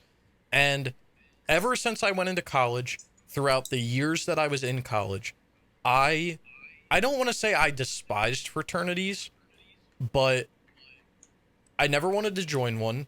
The thought of them never made me feel like I would be like in a family, quote unquote. Like I wouldn't feel like I'm part of something, because that the whole mentality that they have about how what they make you do to get in there, which is probably what they're what they're referring to with this frat boy mentality, is they probably made people do things, initiation probably, to get into places, and then the whole mentality that these these people in frats had once they were in it, about how they were higher than life itself, and let all this bullshit. It's such an inappropriate way to live a life, and I can't believe that stuff like this happens in workplaces. Like we're not talking about happening in a bar. We're talking about in a workplace, in a work scenario, like a work situation. Like this female, bless her soul. I literally prayers to her and her family. Like, this has to be one of the saddest things that I think I've read. But like, she should not be in that position ever. She should have never been in that position. And if she at any chance felt like she was in that position, she should be able to reach out to anybody at work, and there should be repercussions. But it sounds like that was not the case. And people were not reprimanded for what they do. And it's fucking sad and disgusting that these people did this. Yeah. Snickle put it perfectly. Honestly. Exactly. Like, I couldn't say it better myself, so yeah. It's sad. It's truly sad. And these people who did it, you are sad. You are literal scum. Like, you are worse than the dirt in my backyard. You are sad human beings. To think that you can treat another person that way, I don't care what they are, who they, the fact that you think you can treat a person that way is fucking disgusting. And I think what happens is people in these companies get into positions of quote unquote power, and they feel like they're untouchable, and then they can do whatever they please, and they can do whatever they want to do. And I'll never get caught. Guess what? Because I'm the big old boss here. I feel bad just hurting someone's feelings sometimes, and that'll bug me for the rest of the day. Mm-hmm. Like, I don't know how these people can basically live with themselves after getting someone to kill themselves. And because from what it sounds like, they're still working there. Mm-hmm. Oh, I'm sure. It's just how, if it was me personally, I could just not live with myself at all. I just think it's I'm the same way, Waves. Like, if I look at someone the wrong way, I feel like, I don't know, I just feel I think about it, and I'm like, oh fuck, how could I have dealt with that different? That's just overthinking. That's the overthinking side of me. But yeah, I feel like if I look at someone the wrong way, or I say the wrong thing or something, or I make someone feel bad, the first thing I do, which is probably the worst thing to do, is oh, I'm so sorry. What can I do Like I don't like to like kill someone with like, oh, I'm sorry, but like that's just my first like instinct is like that was not my intention like at all. But I don't know how these people can live with themselves and do this stuff. I don't get it, man. And trust me, I've worked with females before.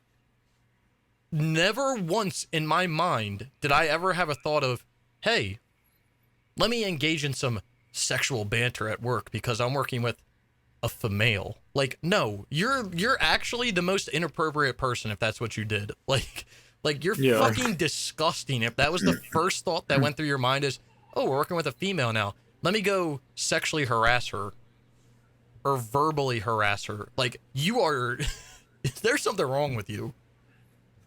Like, people are there to work and get their paycheck and be done with the day. They're not there for that shit. No. Like, I'm reading this thing, and it's like, according to a complaint filed Tuesday in Los Angeles, a female employees make up to 20% of Activision workforce, and are subject to a pervasive frat boy workplace culture, including cube crawls in which male employees drink copious amounts of alcohol as they crawl their way through various cubicles in the office and often engage in inappropriate behavior towards female employees. You're an asshole for that, for one. The agency also alleges male employees play video games during their workday while delegating responsibilities to female employees, engaging in sexual banter and jokes openly about rape, among other things. How can before you go on, how can anybody make a joke about rape? I don't know. Like, honestly, like, how can anybody, like, in no circumstance would I ever make fun of anyone about any sort of rape. And I know that there's this whole like stigma of like, oh well, men can't be raped, so like if a man says he's raped, like, he wasn't raped. He like no, that is not like that's not even like, you can't even joke about that. That's not a joke that you can make. Like, exactly. Keep going. And then the last line I'm reading off this: females employees allege being held back from promotion because of the possibility that they might become pregnant, being criticized for leaving to pick their children up from daycare, and being kicked out of lactation rooms so male colleagues could use the room for meetings. What the fuck, guys? Really? The thing, this is what makes, this is what, and this is something that I've, I don't want to say it's something that I've thought about over the years of like working, even though I've only been, I mean, I technically have been working since I was 16, but like full time has only been like recently, like 3 years or so. But one thing, and I kind of learned this more from my parents too, but like one thing that I've really learned is that like work should never be the first priority in your life. No. It should never be the number one. Can it be neck and neck with your number one? Sure, but it should never be your number one. If anything else happens, if something happened in your life, you should never pick work over something that happens. And I'm talking about anything, no matter what it is. Your mom passes away. You should never say, well, I can't go to her funeral because I have a trip. No, fuck no. Like, that is your family. If something happens in your family, you always pick that over work. If something happens with, let's say you have a really close friend. Like, for instance, I have a really close friend. His mom recently passed away. If he needed anything, I would take off work to go help him with whatever he needed. Mm-hmm. Because like, he's that close of a friend to me. Right. I mean, and this is the thing, like this is going to sound really bad. I can guarantee you within a week of that poor girl committing suicide, I guarantee you her job was listed on their site within a week of her doing that. And that just goes to show how much a company cares about people. Like, a company does not fucking care about you at the end of the day. Like, they truly don't. You should find a company that does. Luckily, I work for a company that I feel like does, and like I get that feeling. But like, these big companies do not. They truly do not care about you. You're just a way for them to make money. That's all they care about. and it's sickening. It's honestly sickening. Yeah. It really is. So I'm looking through this article here. I'm trying to take a deep breath. Let me get a little sip of some water before I have an aneurysm. If you want to see, like the parts that we're talking about, Snickle, you gotta click on the where it says track docket. You gotta click on that. Oh, okay. Yeah. That's like the actual. Yeah. Mm-hmm. So, I'm just reading through. So, who exactly is filing the... Okay, so here we go. This is what I wanted. So, complaint filed by Department of Fair Employment and Housing. Oh, okay, I was wrong. Scroll more down. Yeah. And then where it says the case is Calif Department of Power. Fair Employment and all that. Click that, and then that's the entire like actual court order or whatever. So so basically these, whoever it is, females, obviously, they went to this Department of Fair Employment and Housing, and then and then they're the ones that are seeking the case towards Activision Blizzard. It's been a 2-year investigation. Okay, it's right here. So it says plaintiff is Department of Fair Employment and Housing, an agency of the state of California, and defendant is Activision Blizzard.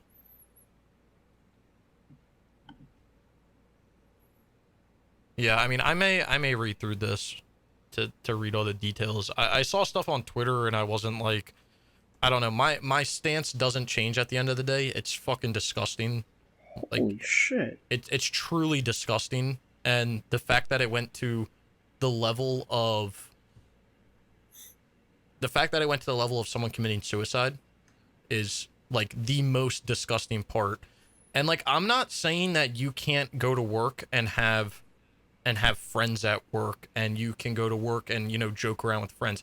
I've worked with plenty of people where that's been the case, and I've had people leave work like quit from a job that I'm working at, and like I feel like I like literally broke up with them because I'm like, holy shit, like this is someone that I worked with every day, like I was super close with, like we were always like, we had all the same interests, like we were always talking about shit, we were always joking around, like it was, and like there's obviously people that you can have that with, but like the fact that I went this far is just like disturbing. And the other thing is I can't grasp my head around how people get into management roles, but they can't, not only maybe they can manage, but they are a shitty supervisor of people, because the people that are working under them can't even come to them and express any sort of concerns that they have. Because like I personally went through something like that in my other job, where like I didn't even feel like I could reach out to my supervisor about issues, because I feel like if I did, like he wouldn't listen, like he would listen, but like he didn't actually listen, and like B, he wouldn't do anything about it. So it's like, why even go? And like I feel like you should never, like if you're working under somebody, you should never feel that way. You should always feel like you have somebody to go to vent about things that could possibly help you fix the situations. Yeah. But this honestly sounds like the management was included in it as well. It sounds like it because it sounds like it's a lot of people up high. Sounds like it because apparently some of these people would complain to human resources, and they would just be like, they would just listen and then just not do anything about it. Well, yeah, and like HR should be the last. That should be like the last thing you go to. Right.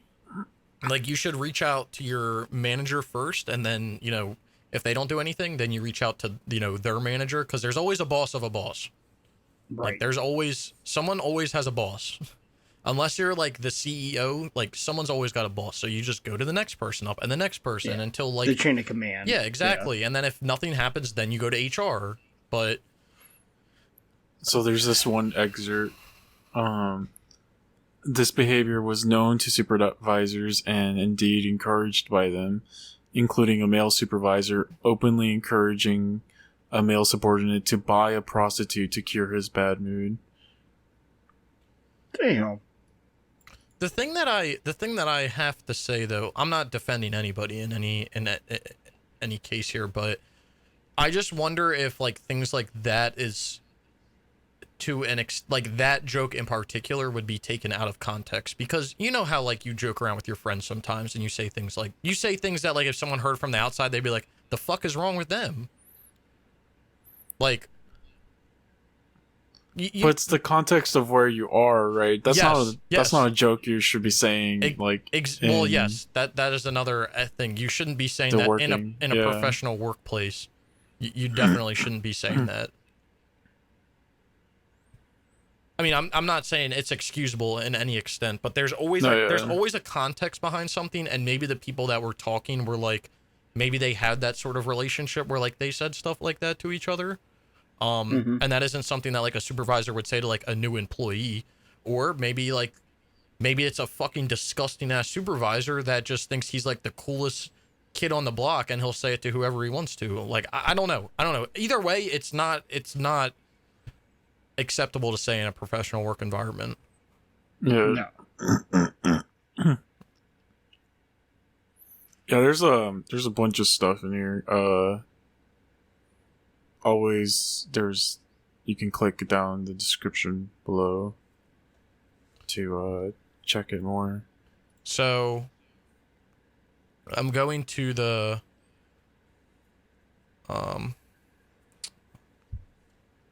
cause of actions.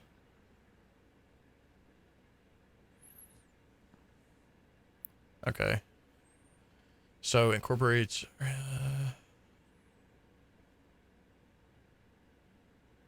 so they have like a bunch of cause of actions, but if you go down to the bottom, they have what the defendants are ordering. Mm-hmm. So the defendants are ordering compensation and punitive damages, unpaid wages, liquidated damages, and other remedies and penalties available under the Equal Pay Act, injunctive relief, declaratory relief, equitable relief, including but not limited to reinstatement and or front pay adjustments backlog, lost wages, benefits including base pay, incentive pay, pension benefits, basically money, pre-judgment interest, attorney fees, and other relief to the court, other relief that the court deems to be just and proper. So essentially they are requesting monetary compensation for what's been going on. Which, I mean, honestly, there's really nothing. I'm surprised there isn't a bullet in here that there's, I mean, I'm surprised there's not something that, like, I don't know, take them away from their jobs or something like that. Yeah, that's what I was thinking. I'm surprised that there's not an order for the people that this is happening to be like fired. But I think the thought is that you don't get too greedy and that people see this, and if it goes through, that essentially Activision Blizzard needs to make the decision to fire them and not these people to save their own skin. So honestly, Activision Blizzard should be looking at this as almost, this is fucked up, but like, now the ball's in our court. We need to make the decision to can these people. So, just to say this, because we probably should, Activision Blizzard has actually made a statement of, this is what they said. We value diversity and strive to foster a workplace that offers inclusivity for everyone. There is no place in our company or industry or any industry for sexual misconduct or harassment of any kind, a spokesperson for Activision Blizzard said in a statement. We take every allegation seriously and investigate all claims in cases related to misconduct. Action was taken to address the issue. The DFEH includes distorted and in many cases false descriptions of Blizzard's past. We have been extremely cooperative with the DFEH throughout their investigation, including providing them with extensive data and ample documentation, but they refuse to inform us what issues they perceived. The picture the DFEH paints is not the Blizzard workplace of today. So basically a generic HR save my ass kind of mention here. The fucked up thing is the same group of Activision Blizzard that put that out is the same group that would have received a complaint in the first place. Yeah. Exactly. So it's almost like a he says, she says situation. Yeah. I can guarantee you that's what I mean. It depends what kind of information each one of them has, but like sadly that's what it's going to come down to in the courtroom, and like that's how a lot of like rape cases work in general. Is it's a really he says, she says situation, and like they typically don't pan out the way that they really should because people are just pointing fingers. But I mean, it sounds like whoever filed the claim, not the DFEH, but like the people themselves, they had to have had extensive documentation to back it up before the DFEH even took this on as a case.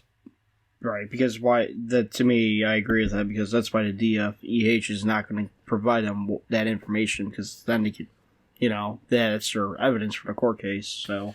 Well, yeah, and I think that they legally have to provide that at some point to them, but... They will, but it'll be in a court of law, yeah, I think. Yeah, but what you get down to is if they provide that, then it gives them time to kind of say like, oh, well, that was taken out of context or something, you know what I mean?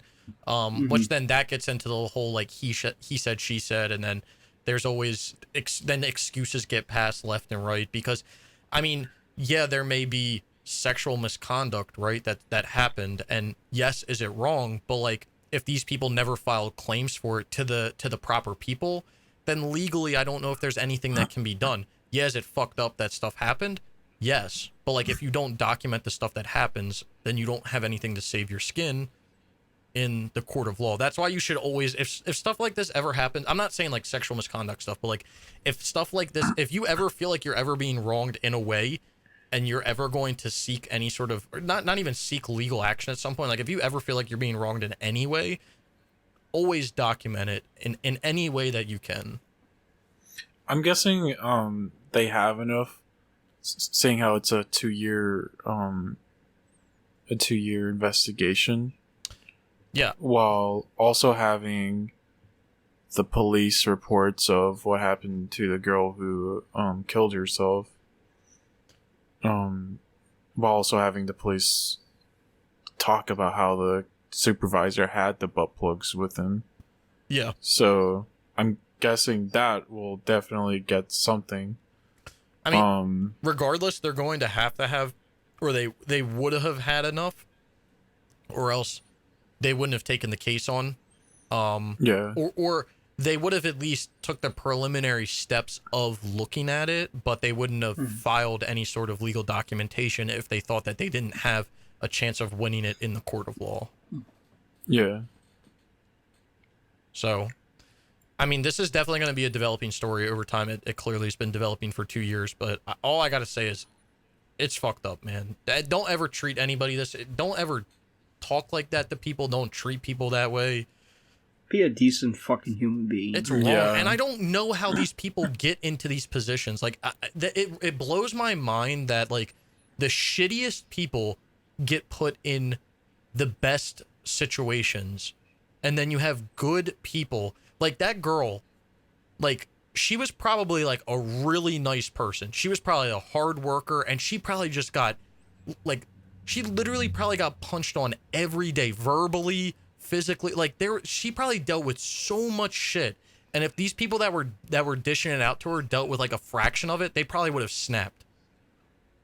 Yeah. And it's sickening. It's really sickening. Not to hit on like DSP, but like DSP is like a perfect example of like the worst people get put in the best scenarios. This man is living in a gated community, literally living his best fucking life, streaming video games all day long, and he is an idiot. But I guess we have no one to blame but ourselves for that one. And he's playing badly. Yeah, he's awful at them. But again, I guess we have no one to blame but ourselves because, well, not us personally, but like people keep giving him money.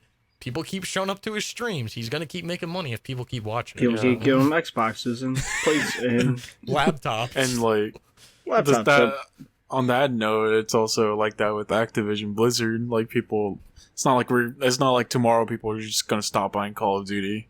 No, You know, so no. And again, I go back to the question of how people that are this shitty get put into these powerful situations, and I partially think it's because they have that cutthroat macho man mentality, and someone looks at him and says, that's a confident person, they can deal with this or something. But in reality, I mean, it's not like it really is not. It's also just because there's already shitty people at the top. That's true Also, as well. That's true. Like, just look at Bobby Kotick. Man has literally not paid a single dime in income tax since like 1997. Yeah, I mean, when you have shit at the top, you're gonna have shit running, You have shit all down the sides. You're gonna have shit running all down your pants and your leg and everything. So it's just how it be, I guess. And then sadly, the good people don't get compensated correctly. Stuff like this happens, and they leave the company. And again, I feel so bad for this lady. Or you do stuff like that lady did because she feels like she literally had no way out, and then yeah, it's just bad. It's just really bad. It's a sad situation, honestly. Yeah, It really is. well, Let's get off this fucking yeah. Let's angry and self fucking piece of shit topic. Yeah, let's move on. Before we move on to the next topic, which is our user submitted one, I want to just hit on something really quick. I don't know if you guys want to add it, just because it got released today, but I just want to talk like 2 seconds about the Ghost of Tsushima, Iki Island announcement trailer and stuff. Capital I. There you go. Have y'all watched it? Yes. Yes. What do y'all think? I'm I haven't watched excited. it because I just have like this rule, I guess. Like, once I know I like a game and I'm like ready to do it, I don't watch any more trailers of it. So I haven't watched it at all. So Yeah. this will be on y'all. I mean, that's a fair enough. That's fair enough to say, because I'm kind of the same way when it comes down to it. Is like, I don't like to really like watch things before games come out, just because like I already have, and I think we've talked about this before. You have like this predetermined conception that like you're either way, like you're buying it. Like doesn't matter if the trailer's good or bad, like you're buying it regardless. So, I mean, it's also like some trailers just spoil parts of the Right. game too. yeah, that's true. One of the DMC5 trailers like spoiled the big surprise at the end of one of the, I think it was the launch trailer, which is just like, why of all the trailers, why the launch trailer are you gonna do that? But, Yeah. No, I agree. I mean, I don't know about you, Brian, but I got the vibe from the trailer, and I don't want to hit on it too much just because Waves hasn't watched it. I just felt like the trailer was so like the base game is very realistic, right? Mm-hmm. And then if you guys play the legend mode, you know that the legend mode is very like a little over the top. I wouldn't say it's realistic. It's a little out there in styling, and like realism is kind of out the window. The Iki Island almost feels like an in-between, Yes. where I agree.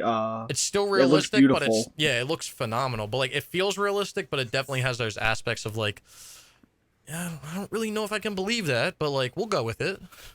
Right. I like that they're adding on to the story. Yeah. And not just making its own thing.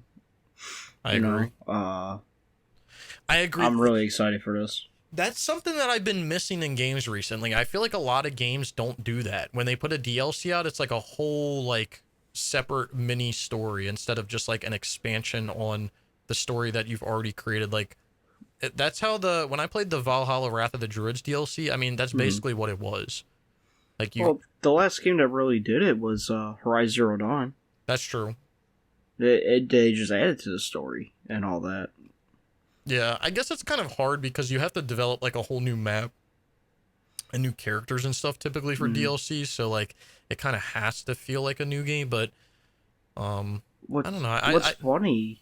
I like how it's like seamless. Not to get off topic, but when I recently played Horizon Zero Dawn, Mm-hmm. and I never pay attention, and they're talking about the Forbidden West in it. I'm like, I never realized that. Wait, like they were talking about it in the base game itself?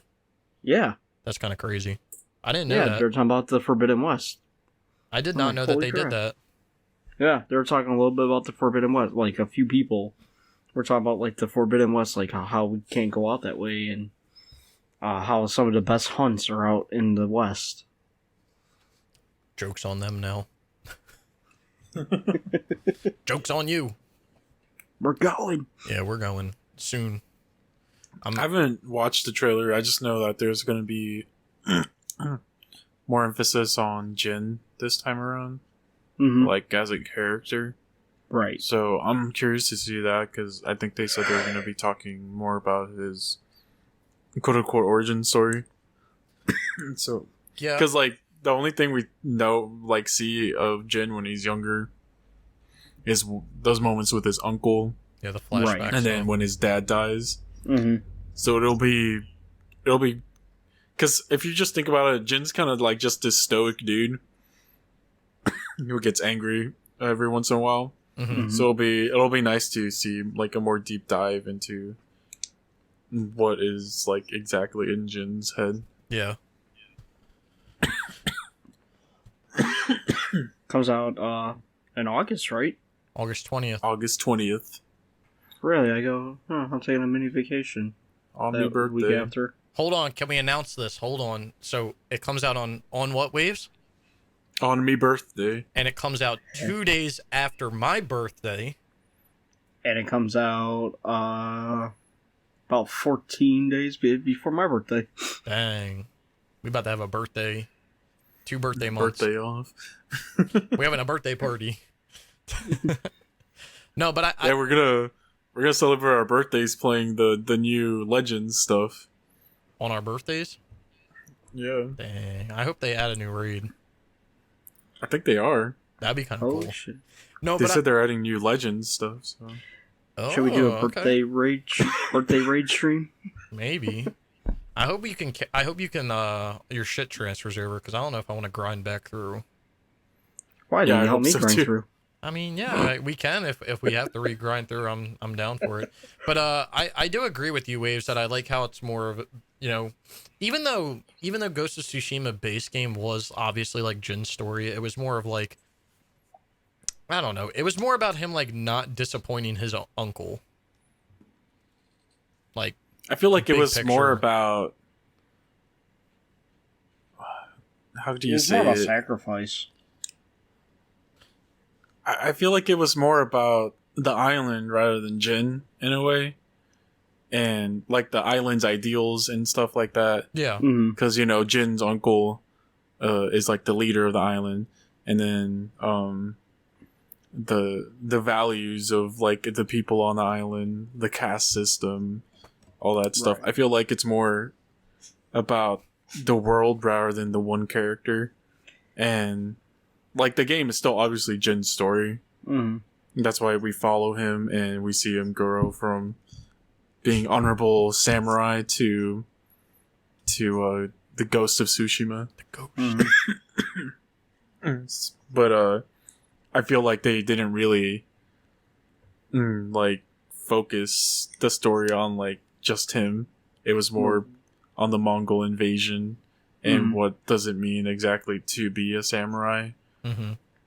So it'll be just cool to understand Jin more on like more of his goals and his what drives him essentially. Because obviously, in the story, what drives him is keeping his island safe from the Mongols. Yeah. But what's his underlying stuff, right? Yeah, because Like obviously, there's the stuff with his dad. There's the stuff with the uncle and stuff like that. So I'm just curious to see that like explored. yeah, because there's always that overlooming, pressure of wanting to reclaim the island as you're playing through the game, and you realize as you play through the game that like Jin will do that at any cost, even if that means like losing his family's legacy. Right. Yeah. Which is like, I guess, like the big picture. And now that I'm saying that out loud, it really makes me reconsider what I said about the game originally, where I thought that it would be interesting to have like an honor and dishonor system. Mm-hmm. And I just feel like if that was to be in the game, then it would like ruin the point of the game, because the purpose of the game is to do it at any cost. But any cost includes dishonor, and the second that you choose dishonor, you're not honorable. Right. So at the end of the day, you're gonna have to be dishonorable. I feel like It's the just game. the level of how far you want to go. I feel like the game just didn't need two endings. No, it didn't. Like I like the ending where he like kills his uncle, right? Mm-hmm. But it seems way more in Jin's character to let his uncle live, because he's obviously shed away that Samurai. samurai training and Yeah. samurai honor and all that. Yeah. So it makes way more sense for him to just leave him alive, and it looks like that's going to be the canon ending, just from like hearing developer interviews and stuff. Mhm. Well, they So probably it went. just doesn't seem like it just seems like what was the point of having two? I know it's probably just because it's Sucker Punch and they kind of always done that aside from like the Sly games. Well, they did that with Infamous too when they killed off the main character, correct? Yeah. And they did that by the trophy count. Apparently, like how they chose the ending. So they probably have enough statistics with the PS4 and all that. How many people chose that one ending? I mean, I think I agree with you, Waves. When, from his whole character development, he basically goes from being this honorable samurai to the ghost of Tsushima because of not only wanting but needing to do anything he wants to save the island. And it doesn't make sense for him to do all of that to basically change his mindset of doing anything he needs to do, to then giving him a choice at the end to be like, well, do you want to be honorable again? And it's like, no, like he's made like this progression arc has gone so far that like leaving the uncle alive seems like that's what Jin would do. And I'm glad that it seems like that's going to be like the canon ending that they're going to use, because I think that that's the only one that they should have used. But again, got to mix it up and give some choice of ending, I guess. I gotta give you that illusion of choice. Yeah. It's true. I mean, they could have given the illusion of choice, but like either way, he stays alive. You know what I mean? Like if you pick like kill, like Jin goes to kill him, but then he's like, I can't, or something like that. Like, yeah. So, yeah, I'm definitely excited though. I don't know if I'm going to be playing it like day one, obviously, but we'll see. I probably will, just because We'll see how much progress really I make like in the that Need game. for Speeds and the Max Payne and the Grand Theft Auto, but I may be able to squeeze it in. probably will, just because I love that game. I spent so much time in that game, and like I spent so much time on the photo mode of that game, which I never do for any other game. Right. Yeah, no, I'm definitely glad that it's getting I was a little mad. Did it get a PS5 patch? You have to No. pay for it. Okay. Because I was thinking like, oh, like it's nice that it gets a patch, but like I'm kind of glad that it's getting a whole new director's cut release with additional content. Oh wait, you mean like the? No, yeah, it did get a patch. It got 60 FPS. I'm just glad that it's getting like a whole director's cut release with additional content though. Yeah, me too. I mean, it Yeah, gives, I don't care about paying for the game again. oh hell no, I'll pay for the game day one again. I love the game, and a lot of people are saying they're like, I love the game so much. Yeah, I'll pay you again. Well, I bought Devil May Cry on every single fucking thing I own. So, well, let me take a look at this because I remember we talked about this. I don't know if we talked about this on the podcast before. But I know like we personally talked about this, but it blew my mind because Ghost of Tsushima, it was hard to find that game physical on the PS4. Like, even since it came out, and I'm on Amazon right now just looking through, and it looks like you can get it for like $40 now. yes, which is crazy. Yeah, it's still $40 a year after it comes out.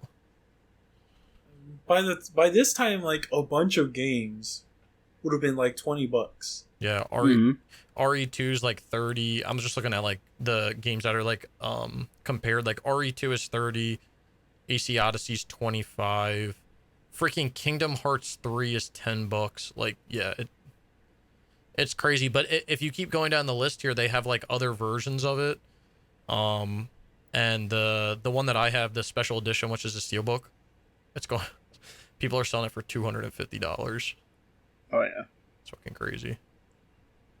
But yeah, I mean, I'm glad AC Valhalla on the PS5 is cheaper than Ghost of Tsushima.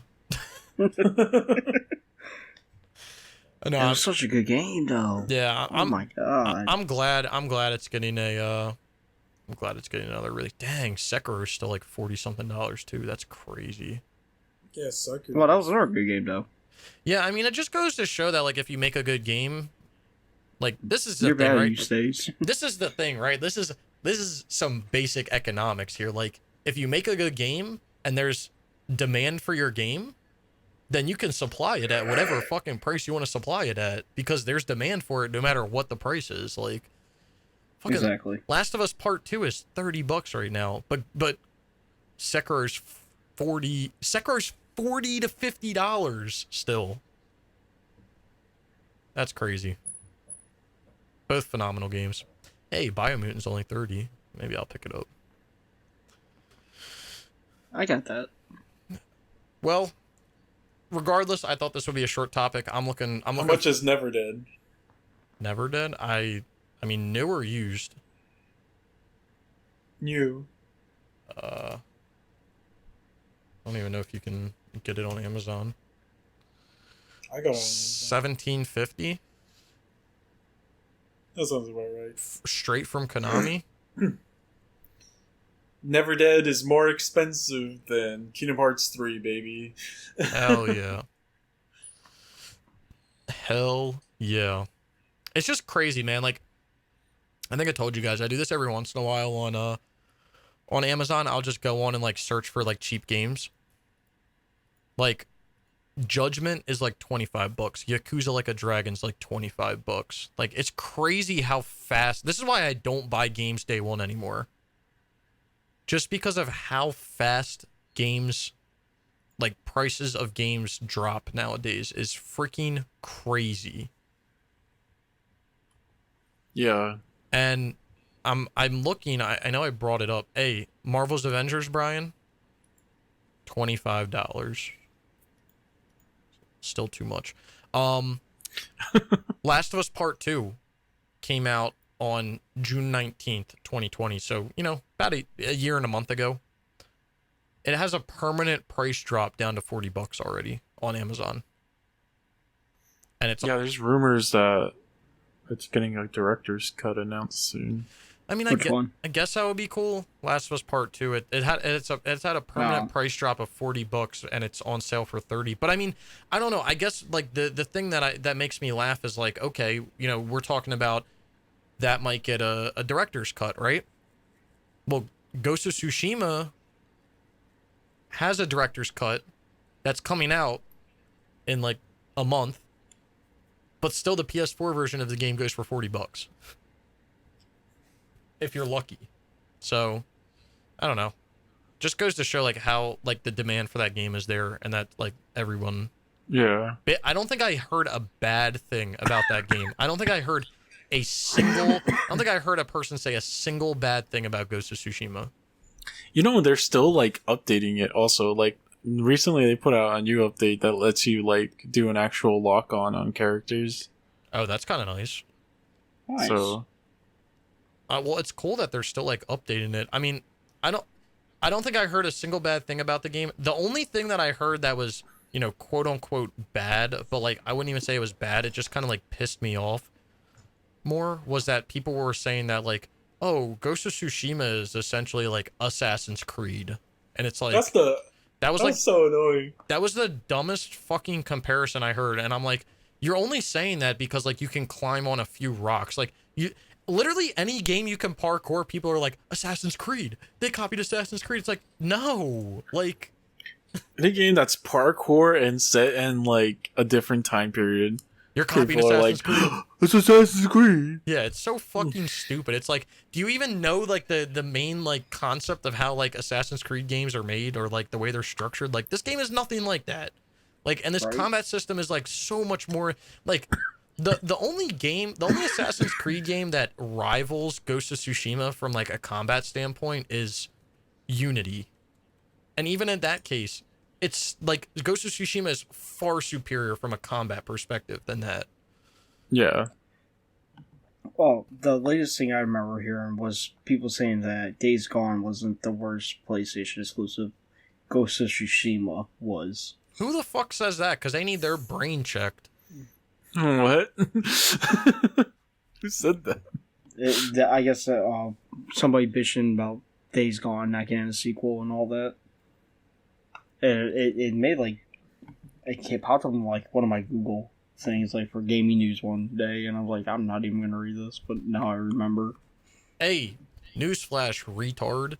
Everyone shit on Days Gone the second it came out. I don't remember hearing a good thing about Days Gone when it came out. And then when the freaking sequel gets canned, everyone wanted to go jerk it off in the corner and say it was the best game ever. If you thought it was so fucking good, why didn't you buy it day one? Right. Like, what? Oh my god. Some people just... they just shouldn't be listened to. No, yeah. But you should listen to us, because we're right. We're Always listen to us. We're never wrong. Yeah. All right, let's I didn't want that to be a super long topic, but you know, we jerked the Ghost of Tsushima off for 20 minutes and I'm happy with that. So Wait, Snickle, can you go check the Siberia collection on eBay real quick? isn't it like stupid expensive? Yeah. Is it PS3? Yeah. God damn, $500 sealed? Holy shit, these people are high. There's one for 100, but it's not. Oh, it's a PAL. Damn. That's crazy. Holy shit, why is it so expensive? I don't know. This one says Siberia collection, and then it says like next to it, Uncharted. Bruh, sit down. Sit down. Let me take that off your hands for free. You don't need that. So, wait, but before we get into this next topic, off topic for a second. So I was talking to Waves because I don't know if you guys know this, but I'm coming up on my 200th platinum trophy. And typically, I'm not one to care about milestones. But I was talking about it with Waves, and I'm like, it would be kind of interesting if like I did like an interesting game for 200. So Waves and I were talking, and Waves suggested it, and I think I'm gonna do it. Every time I hit a milestone now, I'm gonna platinum like some flex game, like some super expensive game, just to flex. Hell yeah! So Africa? Yeah. So I think 200 is gonna be Africa. Nice. How far are you from 200? 4 games. So If I do the 3 Need for Speed games, that'll get me at 199, and then I'll do Africa. Right after. Hell yeah. So Hell yeah, do it. yeah, I'm gonna do some flex plats. And then after, for number 250, you gotta do like Fist of the North Star, Ken's Rage 2 or something. Yeah, I have some other ones that are kind of like, I have a game called World of Outlaws or something like that. It's a racing game. It's like a shitty racing game. It's kind of expensive. I would have to look through it because I definitely have a few. Like, I have the Fist of the North Star games. I have the Dynasty Warrior, like Gundam games. I have, fuck man, I definitely have some other expensive ones, but I'd have to look at my list, Waves, because didn't we, hold on, I gotta go look. I could do like, Lollipop Chainsaw, even though that's You've not got a shit ton. super expensive. I'm pulling up the Google Drive real quick because Waves and I one night, probably spent like, it probably wasn't that long. It was like 30 minutes. We went through a few like brand new expensive copy. games. You know, a brand new copy of Lollipop Chainsaw is like $130. Is it? Yep. Yeah. Jesus. All right, hold on. Now you know why it took me so long to find a copy. Okay, let me go to my. I think I have. Where's my fucking games? Games. No, it's not there. Oh, dude, where did I put this? Oh, I think it's under trophy. Damn, why can't I find this? I don't know. I'm fucking up. I'm fucking up right now. No. I still find it funny that like Sony themselves is selling the Ratchet and Clank collection for $80 on Amazon. Okay, I found it. So Africa is like $300 and something. Dragon Ball Z Budokai HD is 50. All the Dragon Ball games are like $50.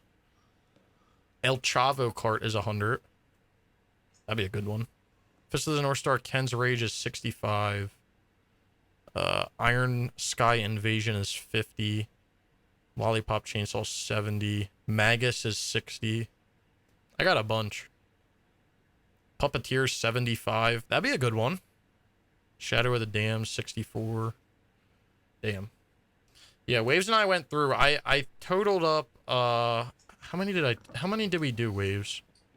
I don't remember. We didn't do that many, but out of what we It wasn't did, that many, but you already had like $2,000 or something like that. We did 94 games, and of those 94 games, they were valued at $2,500. Damn. Yeah, so I mean that's like an average of like $30 a game, so it's not awful, but yeah. 3D Dot Game Heroes 55.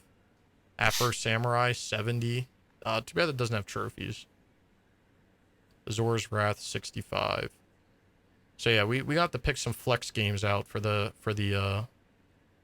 Crash Time games are kind of expensive too. Okay. Anyway, we'll get there when we get there. I just wanted to publicly announce that we will be flexing. Snickle will be flexing on all of us. Flexing on everybody. All right, let's get to our last topic.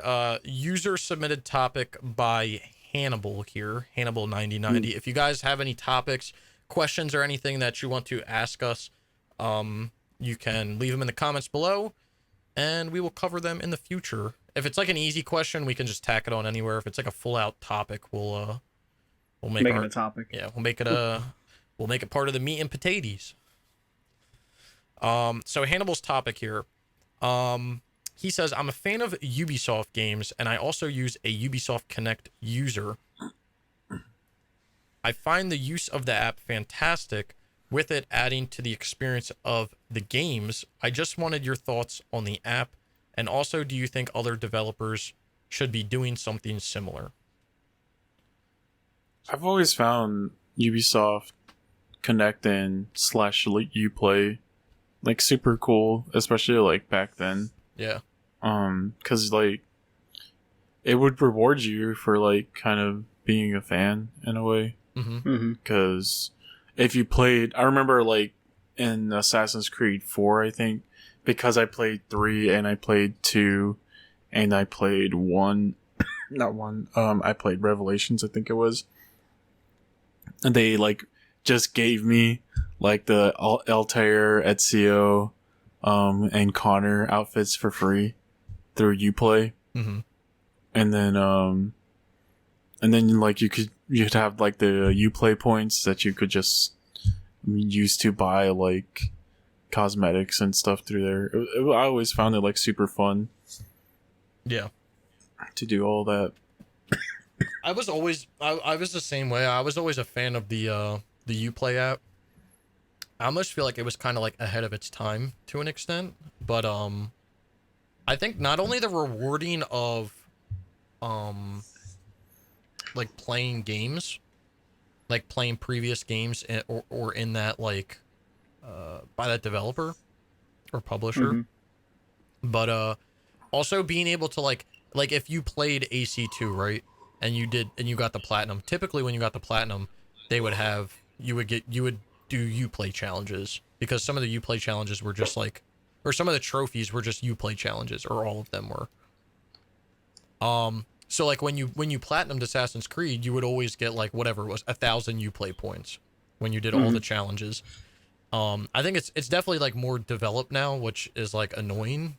But I remember you could then use those points, and then like when I played Brotherhood, you could get like an exclusive color for your robes, or like an exclusive sword, and you bought it with the Uplay points.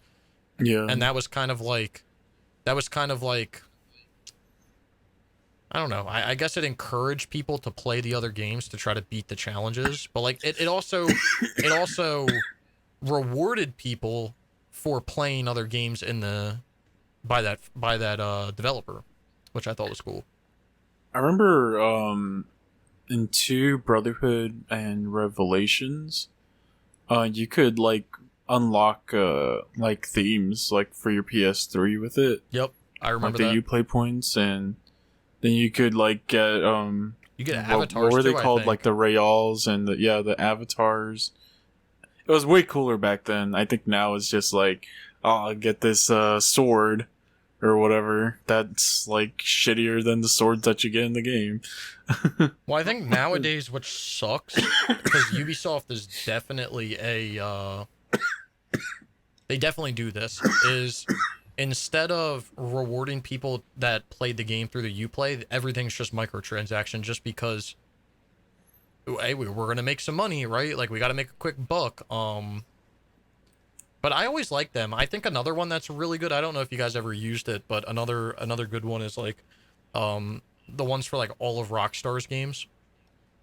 Oh yeah, the social club. Yeah, the social club is like phenomenal, because it like tracks, like, it doesn't track everything, but it like tracks stats.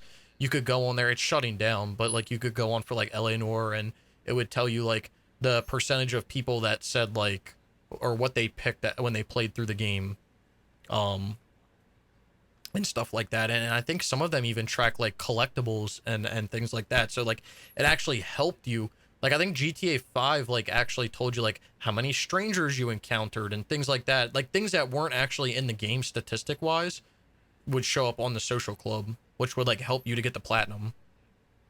Yeah, I remember Red Dead Redemption, that was like the only way you could check, because there was one trophy for, what was it, exploring every region or something like that. Yeah. That was the only way you could check like which regions you hadn't explored yet. Yeah, I think I remember using the social club. I used it for a lot of games, but I think for Red Dead, I actually pulled it up, but like for Red Dead, I think I remember using it for one of the outfits, if I'm not mistaken. Okay. Wait, how come when I go to Red Dead it says trophies completed 82 out of 90? Come on now. You gotta step your game up there. That's fucking wrong. You didn't get them all, that's why. My bio says the struggle is real. God damn. Sounds about right. I ain't wrong. Wait, what trophies don't I have unlocked? It's stuff for Undead Nightmare. Weird. But I think that there was a way, I mean, it's obviously evolved a lot since, but there was like an outfit or something. It tracked, you know what it tracked? And I think they all did. I don't know if they do anymore, but they would track like what you were doing for like your 100% completion. Cause Oh yeah. you know how like they made you they really only track the trophies now, which is kind of stupid, but they would track like what you needed to do for 100% completions and stuff. Like if you go, maybe it's because those social clubs are shut down, but like if you go to the Max Payne 3 one, it has like stuff about the community, and then the single player, it tells you like how many pills you've taken, how many bullets you fired, your accuracy, your kill streaks. It tells you how many like chapters you've completed, how long you've played for, your most used weapons. Like it tracks everything. It's kind of crazy. I wish I wish they would do something more akin to how Uplay was, like on the older stuff, but with like Sony PlayStation games or whatever. Yeah. Like I think the coolest thing that ever happened to me personally, I don't know if it happened to y'all, but I already had the Shadow of the Colossus trophy list on my account when they announced the remasters, or the remake, I mean. And they like just sent me like a random thing on my PlayStation. You know how it says like a message from PlayStation or whatever sometimes. And so I got that, and they were like, "We see that you have the Shadow of the Colossus trophies on your list. Here, have all these free avatars, and they're all like Shadow of the Colossus themed avatars on us for being a fan." And it was like the faces of the Colossi and in the original game, and then the faces of the Colossi in the remake. Oh, and that's like, cool. I wish Sony would like do more stuff like that, like have some kind of like Uplay integration or integration, call it like Sony Play or whatever, and like just kind of reward you for like being a fan essentially. Yeah, I completely agree. The one thing that I'm not like a super fan of when it comes down to it is which I think like Ubisoft really, I mean they obviously have to develop over time, but I feel like it used to be like very bare bones, but like that wasn't bad, right?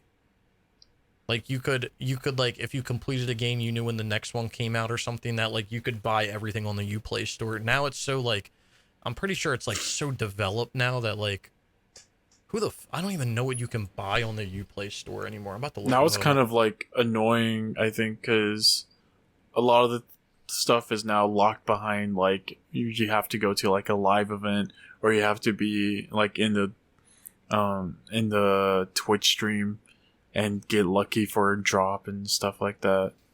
Yeah, that is like a big thing, is like the Twitch integration. I'm actually signing on to Uplay now, which I think they just call Ubisoft Connect. Yeah, now it's Ubisoft Connect. But if I go, so whatever, Social Club can go away.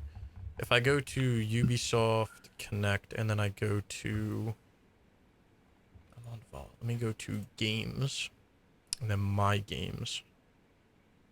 Oh, they added the Altair outfit too. Valhalla. Yeah, I saw that. Just sucks. It's like they don't have anything past. Like it's literally like they don't have anything on the oh, they do have one PS3 game. They have Rogue. They literally don't have anything on the PS3 other than Rogue. So like you don't even have like AC2. Oh, are these down here? Okay, here we go. So it's under other games. You have like AC2 Revelations and everything. I guess I don't own these. Like what? I remember when I played AC2 No Brotherhood, when I was getting the platinum for it. I pressed the Uplay thing, and it like loaded up the old Uplay like insignia, and then it said, "Please go on to Ubisoft Connect on your PC" or something like that. Yeah, I'm looking at it right now. I'm level 54 with 440 Uplay tokens or whatever. You know they reset them a while back, I think. Yeah, that they got rid of a bunch of mine. But like on AC2, you have like a Uplay exclusive map, Altair's outfit, and then you could buy additional throwing knives. So I'm level 48. Hey, I'm beating you. Where do you see the Assassin's Creed 2 one? Oh, here's Driver San Francisco. Hell yeah. For some reason you can't get I don't know why it's not showing my older games, but whatever. So there's 13 rewards in Valhalla that you can get. So you can get the Altair outfit, you can get a Bayek outfit. Mm-hmm. You can get something called Moonlight, which is an axe, Spartan bow. You can get a Jackdaw or Jackdaw. I don't know how people pronounce it. People always. That's the. It's from AC4, yeah. Yeah. I made a video about that, and people always like roast me on like I pronounced it wrong, and I'm like, what the fuck does it matter, man? Like, did you get your trophy or not? Well, what was it? In South Park, the Fresh Your Butthole, if you play, you get an Assassin's Creed outfit to play as, and you get like a hidden blade as your like one of your weapons. That's kind of funny. That's funny. But you can also get Way of the Berserker, which I think is, I don't know what that is.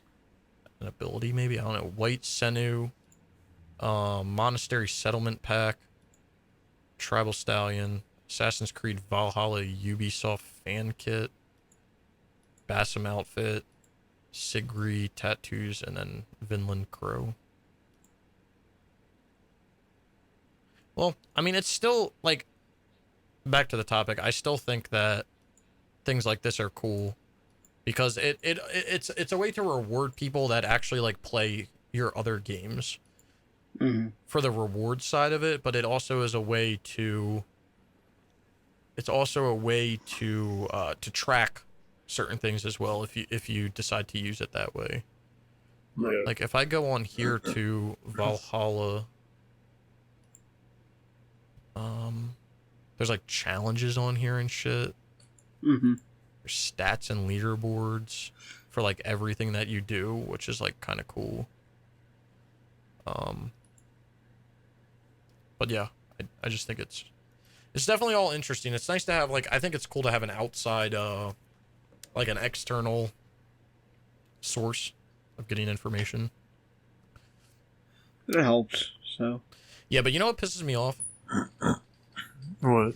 Every single Assassin's Creed, they add a fucking Altair outfit, but we can't get an AC1 remaster.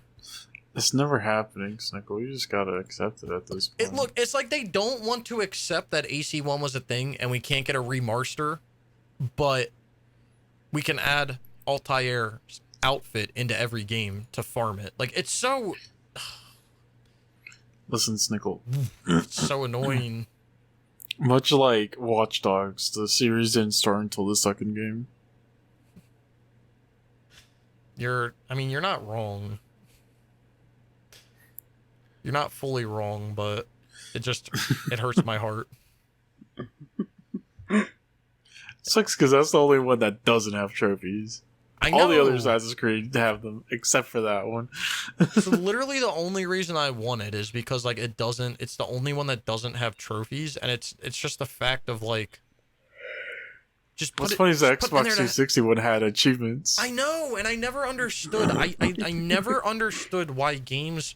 I guess it's more on Sony's side, but, like, how games had achievements but didn't have trophies, and, like, how Sony couldn't just say, like, yeah, you can put the achievements over here, just put a patch out. Like, if it was Sony nowadays, they would have been like, yeah, fuck yeah. But, like, back then, can we get a patch? Well, like, they can. Can they like, patch it now? Well, they could, is the thing, right? Because, like, the Force Unleashed, when it first came out, didn't have trophies, and then they patched them in when trophies became the thing, and it was just the Xbox 360 achievement list. Right. It's just up to the developer, and I guess Ubisoft was just like, nah. Nah, we're good. Yeah, that's literally what they said. They're like, yeah, nah, we're cool. Like, we didn't want to put it in it. It's just so, I don't know. It's such a weird complex for me, but, you know, whatever. It is what it is. But I would like to see, I agree with Waves. I would love to see I would love to see Sony develop some sort of external website or like external feature like this. It can be called whatever, like Sony, whatever the fuck. Which they kind of already do, in a way, with Sony Rewards, but Right. Yeah, but like Sony Rewards was kind of like, I don't know. Sony Rewards was kind of like rewarding you. for buying stuff. It was rewarding you. Yeah, it wasn't rewarding you for just playing games. It was rewarding you for buying stuff, and then you could it's almost like you could get things that weren't in games by playing games, which was cool. Like the whole Sony Rewards, when you got like 10 platinums, you got like $10 or something, or whatever. Yeah. Whatever it was back in the day was like such a cool concept because like Until honestly, Radalika to well, ruin. yeah, well, that's the thing. Radalika ruined it if you think about it, because like if in Sony's mind you buy 10 games and you get 10 platinums, but you're buying 10 AAA games, right? They're making money off of you if they just give you $10 at the end of the day. Like, Oh yeah. they're probably making bank off you, especially if you're buying their games. So like it makes sense. But then Radalika came around and people were probably redeeming hundreds of dollars by playing Radalika games, and then it probably like fuck Sony, but I mean they did it to themselves. Sony was definitely losing a shit ton of money out of it. I thought that concept was cool because what I don't know about you guys, but when I did that, I would always redeem and then go buy like DLC or something. Yeah, because you could redeem for like all types of stuff, but I would always redeem for PlayStation cards, yeah, like the PSN cards. So, sucks. I just got a $10 PSN card from there recently. So damn, did you? Yeah. Well, what I used to do is I used to get the PSN cards, and then the other thing I did was, when I got paid through YouTube, they always used to pay through PayPal. So what I would do is if I got paid like whatever money from YouTube, I'm not going to disclose it, but like if I got paid like a certain amount of money in my PayPal, I would say like, okay, well, I'm going to take that money and go buy that amount of DLC in the store. So like if I earned $20, I went and bought $20 worth of DLC that month. And that's like how I was buying DLCs on the PS3, because I went through and I put all of my DLCs into my wish list. The old wish list, not the new one, by the way. And then they fucking removed it. You know, cool on me. But I would put it in the wish list, and if I got like whatever money from YouTube, you know, let's say again, arbitrary amount, $20, I would then go down my wish list and say like, okay, like what on here is $20, you know, and I'll buy that, or I'll buy these 3 that are, you know, $6 a pop or something. And that was like how I was buying my DLC. But then they removed the wish list, and then YouTube wasn't paying through PayPal anymore, so annoying. But rip Sony Rewards. Rip the PlayStation Store. All hail to Vita. All hail the Vita. Truth. Honestly, with this whole discussion of Ubisoft Connect, I may use it. Just because I really wasn't using it before. And it's weird when I go to things, like I have it all unlocked. I don't know how. Like I'm looking at Assassin's Creed. You played the game. No, but like I'm looking at Assassin's Creed Rogue Remastered, which I haven't played. When I go to the rewards, everything's unlocked. Did you unlock it on Rogue? Because it probably is because you got it on Rogue. Let's find out. Because I was thinking the same Rogue, thing, right? Because I was looking for Assassin's Creed 2, but I couldn't. So then I went to Ezio Collection, and it said that I had it unlocked, all the stuff. So, but Rogue only has 3 things. It has ship customization, katana, and assassin killer outfit on Rogue. But when you go to Rogue Remastered, you get Arno's set, Connor's outfit, Kenway's set, Jacob's set, assassin killer outfit, the Jackdaw skin, the katana, the reward pack, the initiate reward pack, and the master assassin reward pack. So I don't know if it's from like playing previous ones, but it's weird. If I go to like AC2 on the PS3, like that shit's locked. So did I not buy that stuff? But like it shows it as I didn't play it. So I don't know. yeah, no, I don't know either. I don't know. Man, I clicked on AC4 and it just makes me want a new pirate game more and more. Did you hear about the Skull and Bones stuff? No, what happened? Good or bad? Bad. Fuck, what happened? I'm gonna cry myself to sleep. Someone tell me. Skull and Bones. Okay, here it is. Ubisoft Skull and Bones has entered alpha stage, but it's taken 8 years to get there. They're just entering alpha stage. I mean, But it's also a bunch of... Here it is. No one wants to admit they fucked up, said one developer. It's too big to fail, just like the big banks in the US. If Skull and Bones were at a competitor, they would have been killed 10 times already, said another former developer.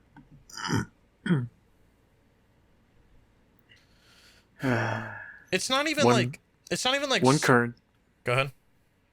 One current developer even compared the Skull and Bones saga to BioWare's Anthem, a game with rocky beginnings that was due for a reboot, which was eventually canceled.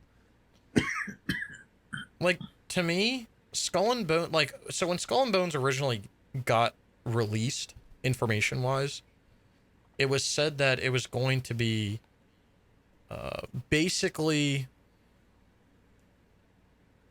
like For Honor, except with boats. And I was thinking to myself, like, okay, like, cool, but like at the same time, like, yes, don't get me wrong, Ubisoft made a phenomenal ship combat in AC3, and it carried on to AC4, and it carried on to Rogue, and it carried on to Odyssey a little bit. They made a great ship naval combat system, but I don't know how you could use that in a PvP scenario, because you kind of just, ride around in a circle and shoot your cannons when you can. Like, it's not like super in depth, but it's definitely interesting. But yeah, I think the game should have been a single player game. Well, and that's what everyone was complaining about when they released the initial trailer for it and brought it out, and they released that information, and people were saying, make this like a third person adventure game and add the ships on as, like, just tack the ship combat on as like a side. And like I agree with that, and maybe that's why it did get pushed back, because maybe the original idea was to make it like a PvP game, and now they were like, yeah, maybe that's not the best idea, and now it is like a third person action adventure exploration game. I don't know. I don't think so. I don't know. Ubisoft keeps making these games that are multiplayer and then just abandons them like a year later. I mean, they're not doing it like all the time, unless you're like referring to like The Division or something, which like... Well, now there's The Division. Now there's that new one that they just announced, X Defiant. Now there's Rainbow Six Siege. There's For Honor. Yeah. I mean, they still supported them to an extent, but... The last few single-player games I can remember is from Ubisoft is Watch Dogs and Valhalla. Yeah. And Immortals. Yeah, Immortals. Oh yeah, Immortals. I just feel like, and I've been saying it for a while, that's just like a franchise, not like a franchise, but that's a section of like games that's just been missing, just like pirate games. And I think it would be, even if someone made like a shit ass pirate game, like, I feel like it would still gain some sort of traction. And I know what you're saying. Well, Schnickel, you can just go play Risen 2. No, that's like dog shit. Like, that's like horse shit. Okay, I'm talking like you just took like, some rabbit turds in the toilet. Like, doesn't smell, bad, but not stinky. I don't know. It's something that I feel like has been missing. And I felt like when they released Skull and Bones, I was like, awesome. And then I heard about it was just like ship combat, and I was like, fuck me. And then it just like, I feel like it just got worse and worse. I'm not gonna lie though, like a co-op or like MMO styled pirate game would be kind of cool. I think something kind of just came out. It's not pirate, right? But didn't like a new game just came out called like Pokemon New World? New World, yeah. Yeah, that game's apparently like breaking PCs. Yeah, well, I didn't hear all that, but I know that it has like a closed beta, and it's not like a pirate game, but it's I don't know. I was watching like gameplay for it today, and I was like, this is exactly what I would want like RuneScape to look like on the consoles. But I don't know. I would love to see like a strictly a pirate game. But I'm gonna be playing AC4 soon, so maybe it'll scratch my itch. Who knows? Hopefully. Yeah, hopefully. I just, man, I look at that, like, I'm looking at that Skull and Bones article you sent, Waves, and I'm just looking at that ship in the water, just in the thumbnail of that picture, and I'm like, that looks so fucking cool. Like, just the aesthetic of, like, the boats looks phenomenal. Yeah, it looks great. I'm gonna go watch Pirates of the Caribbean tomorrow. You have fun with that. Yeah, you're joining me. Maybe. About to watch it on stream. You think I'll get banned for that? Maybe. Is it on? If it's on Amazon Prime Video, Let's see if it is. I don't think it is because it's Disney. Disney. It's on Disney Plus. Let's look it up. Pirates of the Caribbean. You have to rent it. Damn. Well, what you mean? You mean stream? You mean like on Discord or? No, I'm about to stream it on stream. Come on, Snickle. You can't let my $2.50 go to waste like that. Well, it costs $5 to stream it, so I need 2 subs. I'm just fucking around. Anyway, we'll end it here. It's getting late for us. Mm-hmm. Thank you for the topic, Hannibal. Again, if you guys have any topics that you want us to discuss or whatever, you can leave them in the comments below, and we will include them in an upcoming episode. But with that being said, thank you guys for listening during the day or night or whatever time it is for you. I think we had a pretty good episode. You know, I'm now back as the perpetual host. So I'm gonna go take a shit because it's a big task to take up. I'm also gonna take a shit. I gotta take a piss. And we'll see you sometime soon. Yeah. Hey. Sometime soon.